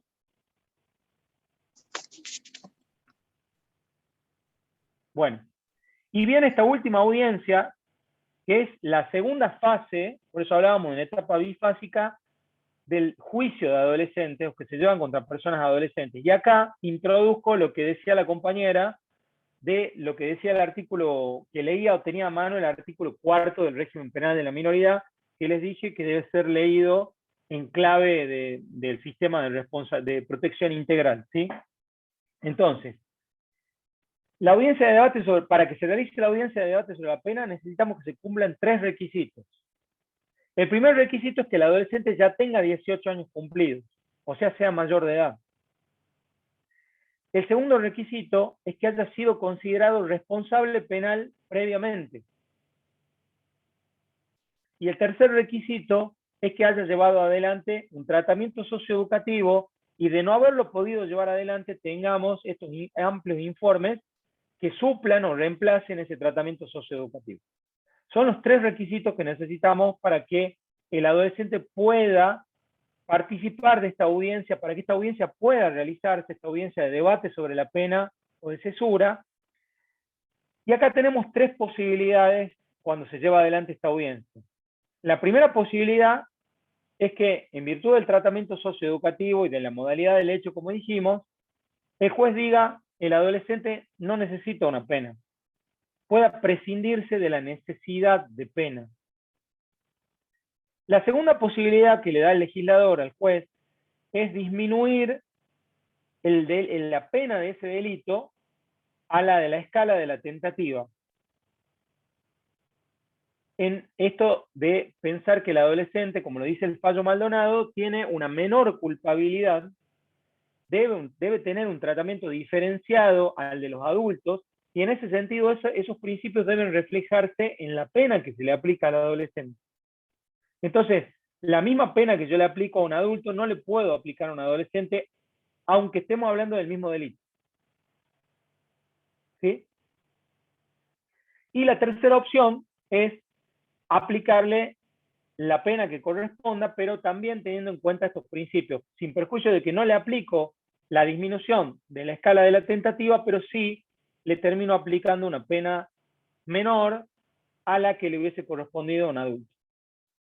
Esos son el abanico de posibilidades que nos da el legislador en el régimen de fondo para lograr un juicio distinto hacia una persona que era adolescente al momento de cometer el hecho respecto a lo que es un adulto, ¿sí?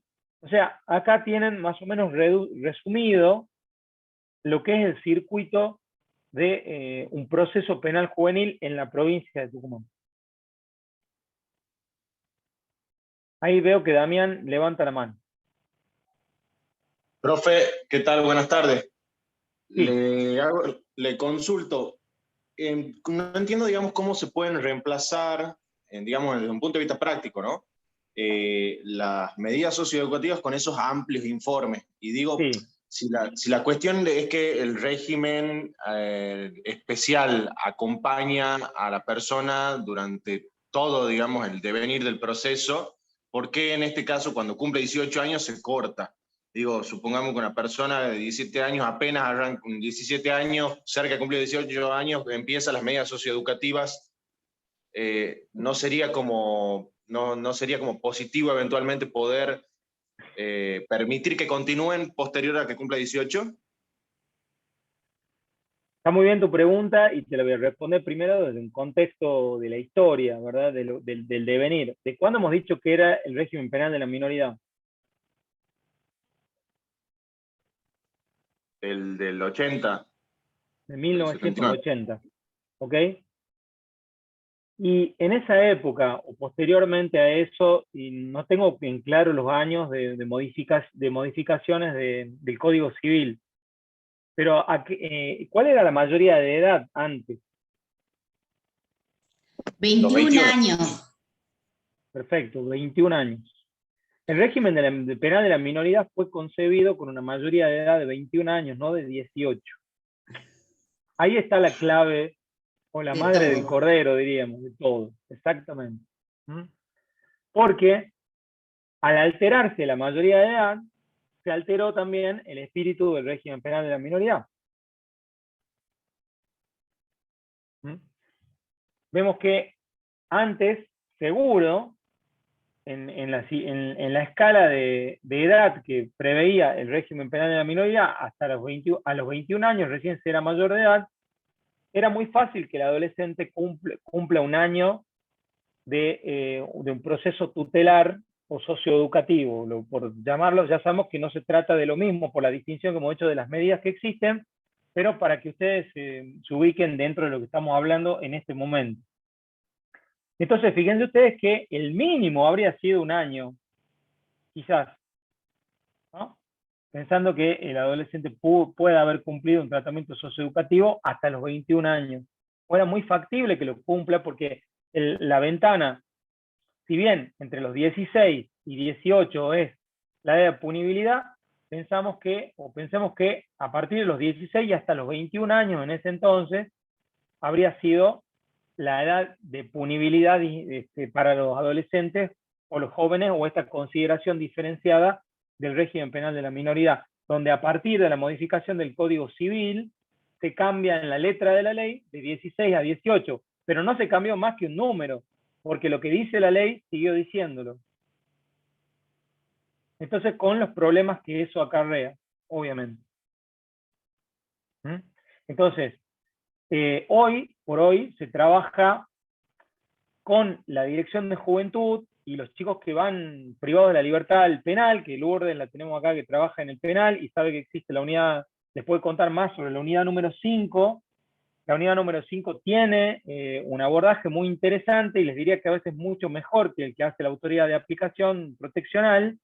Tiene profesionales muy buenos, he leído muy buenos informes de la unidad penitenciaria.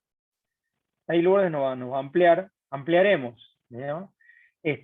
Lo que pasa en la unidad número 5 y que nos sirve a nosotros de sustento muchas veces para poder decidir en las audiencias de debate sobre la pena, sin que estrictamente estemos hablando de informes practicados en el marco de un proceso socioeducativo. Lourdes, no sé si querés contarnos algo o agregar algo a lo que yo dije. No, solamente decirles lo siguiente, que si bien bueno, lo primero es que tengan como punto de partida que el decreto ese nacional que se usaba antes con el viejo paradigma de la minoridad, el 22.000, tanto, 758 creo que es, ese, lo único que se ha cambiado es la mayoría de edad, cuando se modifica la ley de mayoría de edad en el Código Civil. Y otra cosa que también si pueden leer el fallo Mendoza, porque en el fallo Mendoza establece y aclara el tema de la ejecución de la pena privativa de la libertad en las personas a partir de los 18 años o que vienen de algún instituto especializado y que pasan digamos, al penal, en este caso de Villa Urquiza, la unidad 5, y bueno, ya le vamos a subir un video donde yo explico cuáles son los principios rectores de la ejecución de la pena de los niños, niñas y adolescentes que a partir de los 18 van al penal de Villa Urquiza, específicamente a la unidad penitenciaria que está destinada especialmente a la franja etaria. Y hay dos artículos de la Ley de Ejecución de la Pena, que son el artículo 197 y 198, que le van a ayudar también a entender, digamos, todo lo que has dicho. No se preocupe porque yo ya les voy a subir el video, no los quiero demorar más porque ya veo que están con la cabeza en el partido. Ah, cierto, jugó Argentina. De Argentina. Perdón. No soy tan hincha de la selección, así que disculpen. Leonel. Sí, profe, gracias. Tengo dos preguntitas cortitas nomás. Sí. La primera, para ver si me quedó claro. O sea, el debate oral se da cuando cumple los 18 años, ¿no es cierto? Sí. Perfecto. Esa es la primera pregunta. La segunda, ¿qué pasa, por ejemplo, porque o sea, yo le voy a poner con mis palabras, usted corríjame cualquier cosa, en todo el proceso, digamos, desde la etapa de investigación con la etapa intermedia y el juicio, tiene que intervenir un juez diferente. En este caso, acá, por ejemplo, no sé si es algo parecido no sé si usted lo explicó con respecto a la acordada, pero ¿qué pasa en esos casos, digamos? Porque, por ejemplo, no se estaría, o sea, si hay un juez diferente, acá en Tucumán, por ejemplo, a ver, voy a preguntar así, con mis palabras. Acá en Tucumán, usted es el único juez de niño, niña, adolescente en Capital, ¿no es cierto? Perdón, en Capital. En Capital no, somos 3. Ah, bien, ahí está. Con la doctora Solórzano, la doctora Iácono y yo. Bien, esa era la duda. Bien. Pero entiendo, me parece, creo adivinar hacia dónde vas, o bueno, no sé si has terminado de hacer la pregunta, pero a ver, sí. la lógica de la acordada viene a complementar lo que dicen las reglas especiales, porque las reglas especiales ya les explica al principio de la clase que no establecen exactamente paso a paso el proceso, qué pasa en el proceso, y menos qué jueces intervienen. Decimos que en la etapa de garantías interviene el juez A, le pongamos así, ¿bien? Hasta la audiencia de control de acusación. Allí hemos dicho que existe la posibilidad de declararlo responsable o no. Si se lo declara responsable, empiezan las medidas socioeducativas. Cuando empiezan las medidas socioeducativas, perdón, en esto me estoy olvidando un tema. No. Hasta la etapa de garantías es el juez A, ¿ok? Si pasamos a la instancia de un juicio a partir de lo que se determina en el control de acusación, se abre la causa juicio se abre el legajo a juicio, el juez de juicio, sea en el marco de un proceso abreviado, o sea, un juez de juicio que integra un tribunal unipersonal o colegiado, va a ser el que ese juez B, le llamemos, ese juez B va a ser el que lo declare responsable penal al adolescente, y si lo declara responsable penal, el que lo someta a medidas socioeducativas y haga el seguimiento de las medidas socioeducativas. ¿Por qué? Porque la idea es que el juez A vuelva al final del proceso para hacer la última audiencia de debate sobre la pena, pero a su vez, la idea es que ese juez A no se contamine de todo lo que ha pasado en el medio del sándwich. Del que el juez que lo consideró responsable penal y el juez que renegó, entre comillas, con las medidas socioeducativas, vio si el adolescente cumplía, no cumplía, se presentaba a las entrevistas psicológicas, escuchó todo lo que pasaba, que va a ser un juez contaminado porque diga, ahora como este no cumplía con las medidas, entonces cuando llegue la audiencia de debate sobre la pena, voy a hacer escarmiente. Te lo estoy diciendo en un sentido peyorativo y de una manera en la que un juez no tendría que pensar, ¿verdad? Pero lamentablemente el juez es una persona, un ser humano, y también tiene, a veces puede estar invadido de pasiones, de pensamientos, de ideología, de lo que sea. Entonces, es muy probable que ese juez esté contaminado, se contamine del devenir, del derrotero, del tratamiento socioeducativo. Entonces, por eso es necesario que ese juez de garantías que actuó vuelva como un nuevo juez a la etapa de debate sobre la pena y escuche los informes lo que informan el tratamiento socioeducativo que no tuvo a su cargo y que no le tocó controlar, ¿no? Entonces está esa rotación. Digamos, hay un juez 1, hay un juez 2 y el juez 1 es el que va a terminar después al final del proceso. Me parece que ahí apuntabas vos, Leonel, con la pregunta. Sí, profe, perfecto, con respecto a la contaminación, exactamente. Exacto, exactamente. Bien, profe, Por gracias. supuesto que ese esquema ha sido pensado por la poca cantidad de jueces que hay. Si hubieran más jueces, lo ideal sería que intervengan 3 jueces distintos, lógicamente. Pero pensemos que Capital tiene 3 jueces hoy, está concursándose el 4º cargo de un juez, pero en las jurisdicciones del sur, Concepción y Monteros, hay uno solo y se van a concursar un cargo más en cada una de esos centros judiciales. Entonces van a tener ese sistema de rotación. No sé si hay más preguntas, chicos. Doctor, disculpe que tal vez estoy llevándolo a repetir algo. Sí. Previo a la audiencia, digamos, del debate donde se fija la eventual responsabilidad penal del niño, niña, adolescente, del adolescente, perdón. Sí. Digamos, no hay posibilidad de medidas socioeducativas, o sea, siempre, digamos, no digamos, no hay medidas socioeducativas precautorias, digamos. Y está muy buena tu pregunta, porque aunque parezca una cosa que es sabida por todos los operadores, hoy tenemos constantemente ese problema de que los operadores no ubican temporalmente en qué momento del proceso estamos y nos hablan y como no tenemos un ministerio fiscal especializado y una defensa especializada, nos hablan de las medidas socioeducativas desde que comienza el proceso, hacen una ensalada con cosas que no debieran, ¿sí? O prevén o quieren que se apliquen medidas que no corresponde aplicar por el momento del proceso en el que nos encontramos. Entonces, está muy bien tu pregunta para enfatizar de que recién a partir de la responsabilidad penal y nunca antes es que podemos pensar en la aplicación de medidas socioeducativas. ¿Hasta cuándo? Hasta que el adolescente cumpla los 18 años. ¿Por qué tiempo? Y bueno, si tenemos el margen, mínimo 1 año, si no por el tiempo que se puede. Y doctor, ¿cómo se contiene tal vez desde lo social a esa persona, a ese adolescente, en el tramo que va desde el inicio del proceso hasta la audiencia donde se fija la responsabilidad penal? Determina la responsabilidad penal.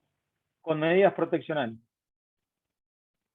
y esa cuestión de restitución de derechos sociales, económicos y culturales es materia o competencia material de la autoridad de aplicación, que es la DINAIF, no es la justicia penal.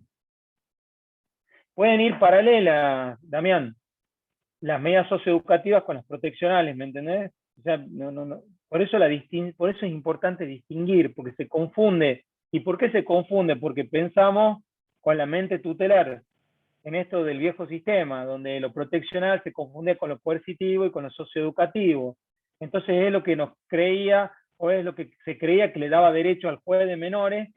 De hecho lo tenía, ese derecho de intervenir en cuestiones de que la adolescente sea un peligro para sí mismo, para terceros, que tenga situación de consumo. Es como que se confundía todo. Hoy está mucho más claro, está pasado en limpio, está bien distinguido, porque en definitiva lo que tiene que ver con cuestiones proteccionales no tiene que ver con el sistema penal, porque yo les dije en otra clase que el sistema penal, que el sistema de protección integral no distingue entre niños infractores y no infractores. Ambos tienen los mismos derechos desde el punto de vista proteccional. ¿Y cómo se traduce el principio de protección integral en el sistema penal? A través de los derechos y garantías especiales y específicos que están regidos en las normas procesales y en el amplio corpus iuris. Le hago otra consulta, doctor. Sí. Yo presto servicios en la oficina de control de probation de OGA. Ajá. A nosotros muchas veces nos llegan incidentes donde cuando leemos la sentencia, en realidad es sentencia donde se fija la responsabilidad penal y se fijan medidas socioeducativas, y sin embargo nos llega el incidente. Y por ahí nosotros no entendemos muy bien por qué, y los criterios que estábamos tomando ahora era pasarlo a nuestra órgano superior, digamos, que está por encima de nosotros, que es OGA Ejecución, diciendo que en realidad nosotros no debemos intervenir, sino que debe intervenir DINAIF. Esa es una pregunta, digamos, ¿por qué sucede eso y si estamos procediendo bien? Y la otra es cuando se le da una probation a un menor, que también yo de hecho... Pero pará, no me marees. Vamos a la primera pregunta porque a ver si la logro entender. Vos me estás diciendo que en el marco de un proceso penal juvenil se arriba una probation, ¿verdad? No, le digo que esa era ya entrando a la segunda pregunta. No, la primera pregunta es cuando se establecen medidas socioeducativas, nos llegan incidentes a nuestra oficina y nosotros entendemos que no tenemos por qué intervenir, sino que interviene DINAIF. Y eso es lo que exacto, el incidente es que si hay otra de las cosas que ha pasado, digamos, en el proceso penal juvenil, es que antes existían lo que eran incidentes de medidas tutelares, y ese incidente desapareció. Ese legajo, ese expediente, le llamamos como quieran, debe ser llevado, calculo, por una autoridad administrativa donde estarán los informes, los avances. Nosotros hacemos el seguimiento de las medidas socioeducativas por audiencias orales, que por lo general son mensuales, al menos en mi caso. Eso no está en la ley ni en ninguna parte, pero es lo que muchas veces me parece lo prudente, otras veces cada 15 días, dependiendo de la situación del adolescente en sí. Pero no es correcto eso que me estás diciendo, que se forme un incidente en la oficina de control de probation. Me estoy desayunando en este momento en una clase de la Facultad de Derecho. No, a ver, pero no es que nosotros lo formemos. Las OFIJU nos mandan un incidente. Eso es lo que está pasando. Nosotros, por eso, nosotros lo que hacemos Damián, es devolverlo porque entendemos que no actualmente. Eso está sucediendo actualmente. Nos llegan, por eso le digo, las OFIJU lo confeccionan al incidente, nos lo radican en la oficina, y cuando nos llega a la oficina, lo que nosotros estamos haciendo... ¿Y qué contiene ese incidente? Contiene la sentencia, contiene un PDF y nada más. Eventualmente alguna otra pieza procesal que nos la mandan, en general la mandan por pieza procesal de mano. Nosotros solamente necesitamos la sentencia, pero en este caso ni siquiera la sentencia, pero lo que voy, nos llega ya armado, y cuando nosotros vemos que dice medidas socioeducativas, lo devolvemos, nos desprendemos, pues decimos que no tenemos por qué intervenir. Pero ¿hay alguna parte de la resolución que ordene darle intervención a la oficina de ustedes? No, y por eso los devolvemos, y entendemos que no tenemos que intervenir, pero lo que le cuento, aprovechando la ocasión, es que ocurre. Nos abstenemos a intervenir, ¿no? pero ¿Sigue nos lo ocurriendo manda. hasta el día de hoy? ¿Sigue ocurriendo hasta el día de hoy? Sí, sigue ocurriendo, Bueno, sí, sí, sí. yo me encargo de ese tema mañana mismo. Juanjo, agendemos. Mañana me encargo para que no te Disculpen, llegue más a lo eso. que Sí. yo creo que pasa en la OGA, en la oficina de probation, donde trabaja Damián León, es lo siguiente, que puede ser, digamos, que se lo condene y que hagan el trámite para el paso al penal de Villa Urquiza a la unidad 5.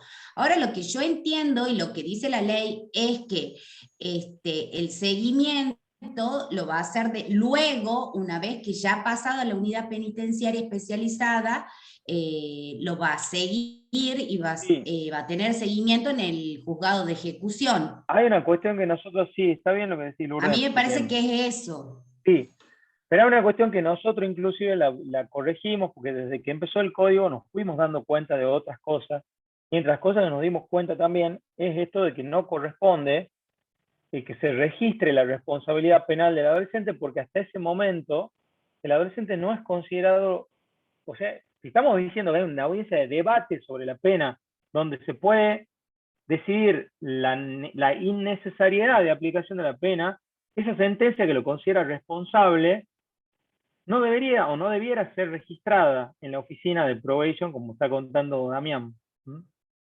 Entonces, esa es una cuestión que mañana mismo, Damián, la vemos, no te preocupes. No debe Bien, suceder. bueno, La bien, segunda bueno. pregunta. La segunda pregunta era cuando se dispone una probation a Sí. un adolescente, que bueno, eso efectivamente nos llega a la oficina. Sí. Por ahí, ¿qué criterio deberíamos tener en ese seguimiento? Porque nosotros, digamos, no somos un órgano especializado, digamos, nos vamos dando maña. Está muy bien.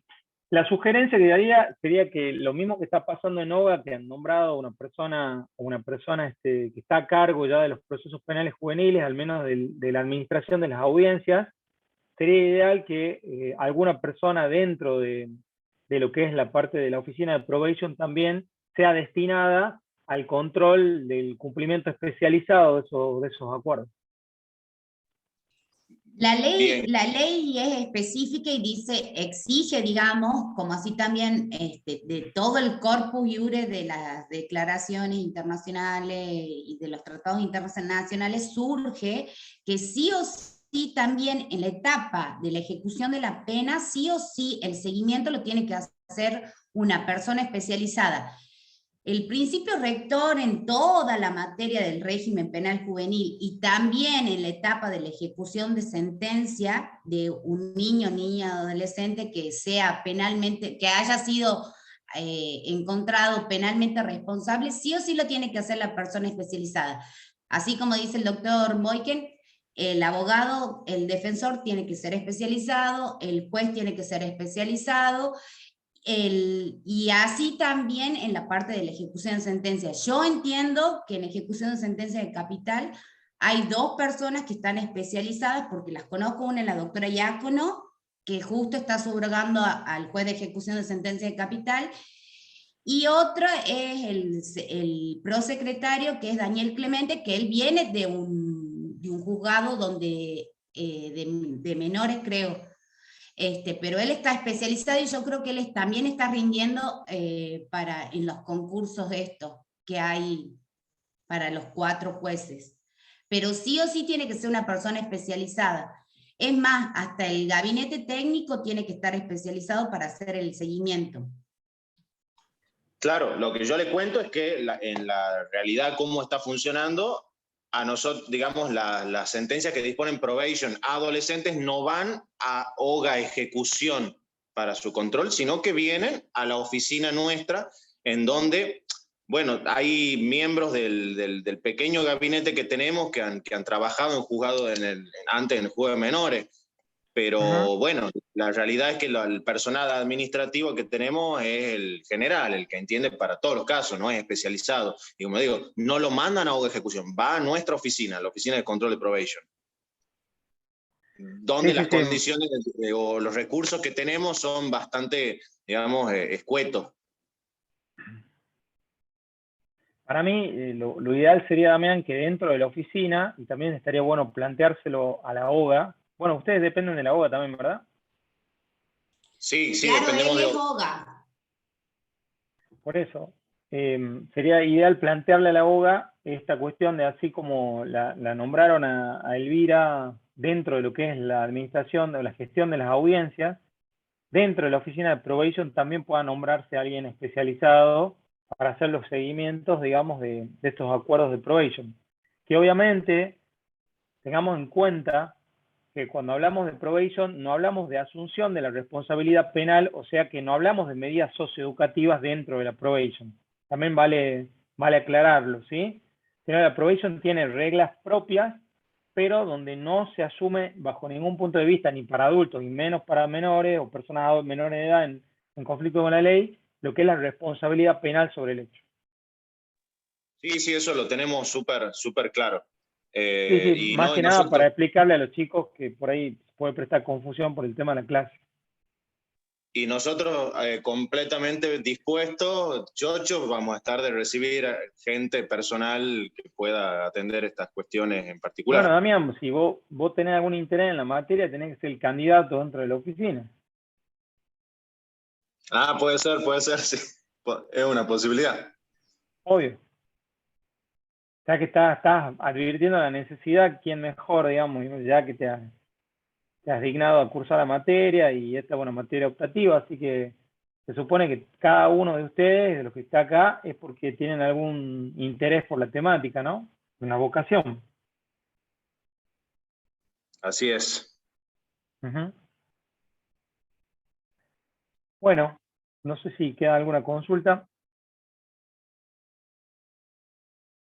Doc, disculpe, si pudiera decirme brevemente la remisión, ¿qué implica? Le pido mil disculpas si ya lo dijo antes. No lo dije antes, y de hecho es materia, creo que está no sé si en la grabación de Juan José, pero brevemente puedo decírselo. La remisión es un instituto que está previsto en la regla 11.1 y 11.2 de Beijing, y la remisión implica, se puede dividir en lo que es la remisión fiscal, que era ese momento en donde la audiencia todavía no se ha judicializado, y donde el mismo fiscal puede ordenar la derivación del chico hacia un programa orientador, que tendría que depender de la autoridad administrativa, y sería como una suerte de probation, pero de menor intensidad, le llamemos, algo muy enfocado a que el chico lleve adelante una conducta determinada por el plazo más breve posible, y si la cumple, automáticamente es desvinculado. No hablaríamos de un sobreseimiento porque no no se le han formulado cargos, es desvinculado de la investigación y se archiva el legajo de la investigación. Y después tenemos la remisión judicial, que obviamente ya tiene que ver con la intervención de un juez ante el cual se han formulado cargos y se realiza este planteo dentro de la audiencia por parte del Ministerio Fiscal, en principio, o de la defensa también, o lo acuerdan, y en el mismo sentido el adolescente es derivado a un programa orientador para cumplir una regla de conducta. Básicamente la diferencia entre una y otra es el momento del proceso en el que sucede, pero es lo mismo, ¿sí? O sea, es una diversificación del adolescente, sacarlo del proceso para que cumpla un programa orientador y cumpla una conducta determinada y sea desvinculado del proceso. Es como... Y Sí. Sí, en el contenido concreto, digamos, salvando la diferencia de orden procesal, pero Sí. en cuanto al contenido, ¿podrían ser similares a las medidas socioeducativas? No, porque acá lo que se le exige al adolescente es cumplir una conducta puntualmente. Las medidas socioeducativas implican intervención de equipos interdisciplinarios, psicólogos, trabajadores sociales. Acá no se requiere nada de eso. O sea, es una cuestión de una intensidad mínima, pero obviamente para un delito leve, una cuestión que también permita o habilite pensar en la aplicación de esa medida. Bien, muchas gracias. Bien. Lionel. Sí, no jodo más. Tengo una duda, profe. Cuando usted mencionaba que, bueno, antes el juez de menores, antes, disponían de los chicos Sí, y lo mandaban directamente a Roca. Creo que sí, así entendí. Bien. sí. ¿Qué pasaba en ese momento cuando no había espacio? O sea, ¿dónde eran alojados? Mirá, no tengo conocimiento de que los chicos, de que el Roca haya, obviamente que puede haber pasado en algún momento de la historia, pero no me tocó vivirlo, de que el Roca haya copado su cupo y los chicos tengan que haber ido a otro lugar, digamos. Hoy el Roca, hemos visto ayer, tiene 10 chicos alojados de toda la provincia, ¿no? De toda la provincia, Muy poquito, sí. con una capacidad de hasta 38, como contó Eliana, la directora.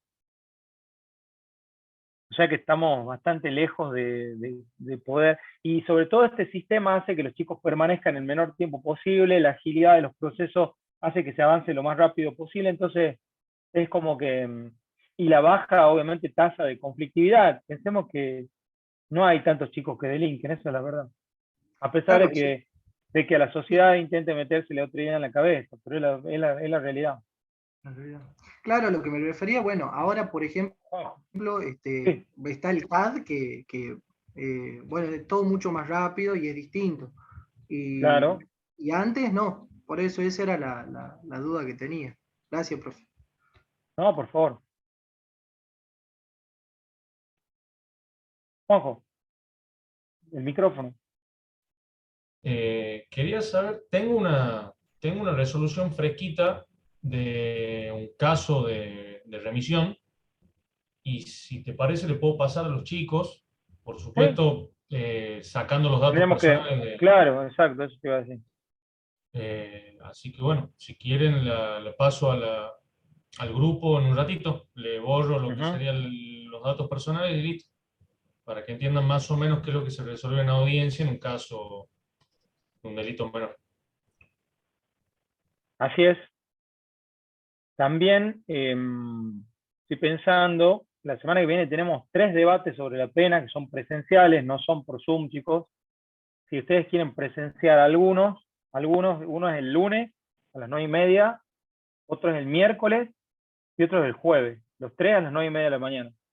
En el foro penal, si quieren participar, están invitados, obviamente tendrían que avisar para poder estar y que tengan en cuenta eso, ¿sí?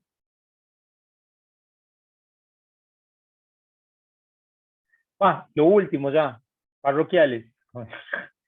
Este, el examen en sí va a ser un trabajo práctico donde se les va a plantear una situación, ¿sí? No para que actúen como fiscal, como defensor o como juez, no, no es que tienen que resolver el caso, no tienen que resolver. A partir de una plataforma fáctica, ustedes van a tener que advertir y responder las preguntas que se van a hacer, como por ejemplo, ¿qué derechos y garantías cree usted que están en juego aquí en este caso? ¿Mm? Por ejemplo. O sea, todas preguntas de tipo teórico en base a los contenidos que hemos visto en las 3 unidades, basadas en la plataforma fáctica, a partir de un caso concreto. De un caso real concreto. Nada del otro mundo. Si estudian o tienen en cuenta lo que hemos visto hasta acá, la información va a fluir sola. ¿Bien? Ese va a ser el examen.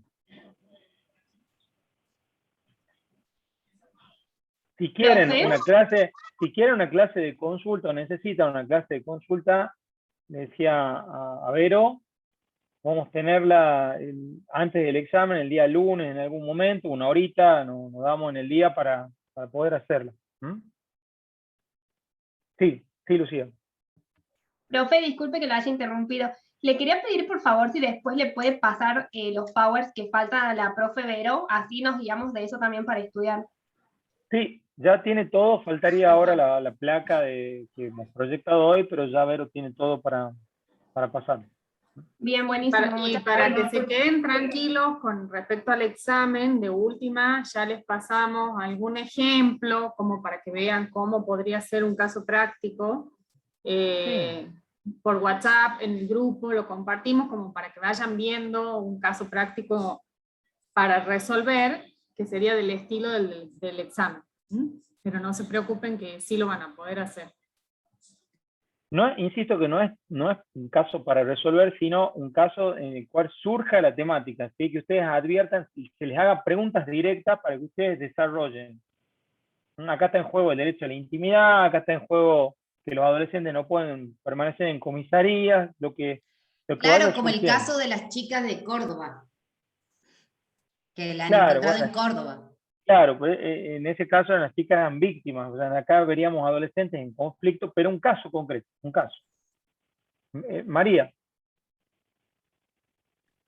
Sí, profe, la clase consulta la podría dar el lunes, ya que Sí, ya les avisan, quedamos a través... Sí, si ustedes necesitan una clase de consulta, me avisan y la damos, ¿sí? No hay problema. Bueno, el examen va a ser el martes en el horario de clase, sí.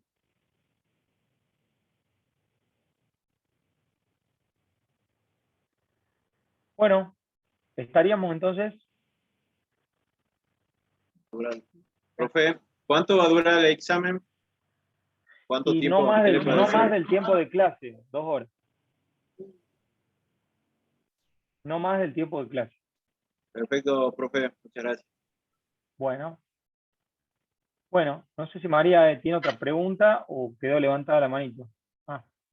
No, quedó levantada, gracias. Que tengan un buen fin de, aprovechen para leer, estudiar. Nos vemos. Bueno, muchas gracias. Nos vemos. Chao chicos, nos vemos. Ya le vamos.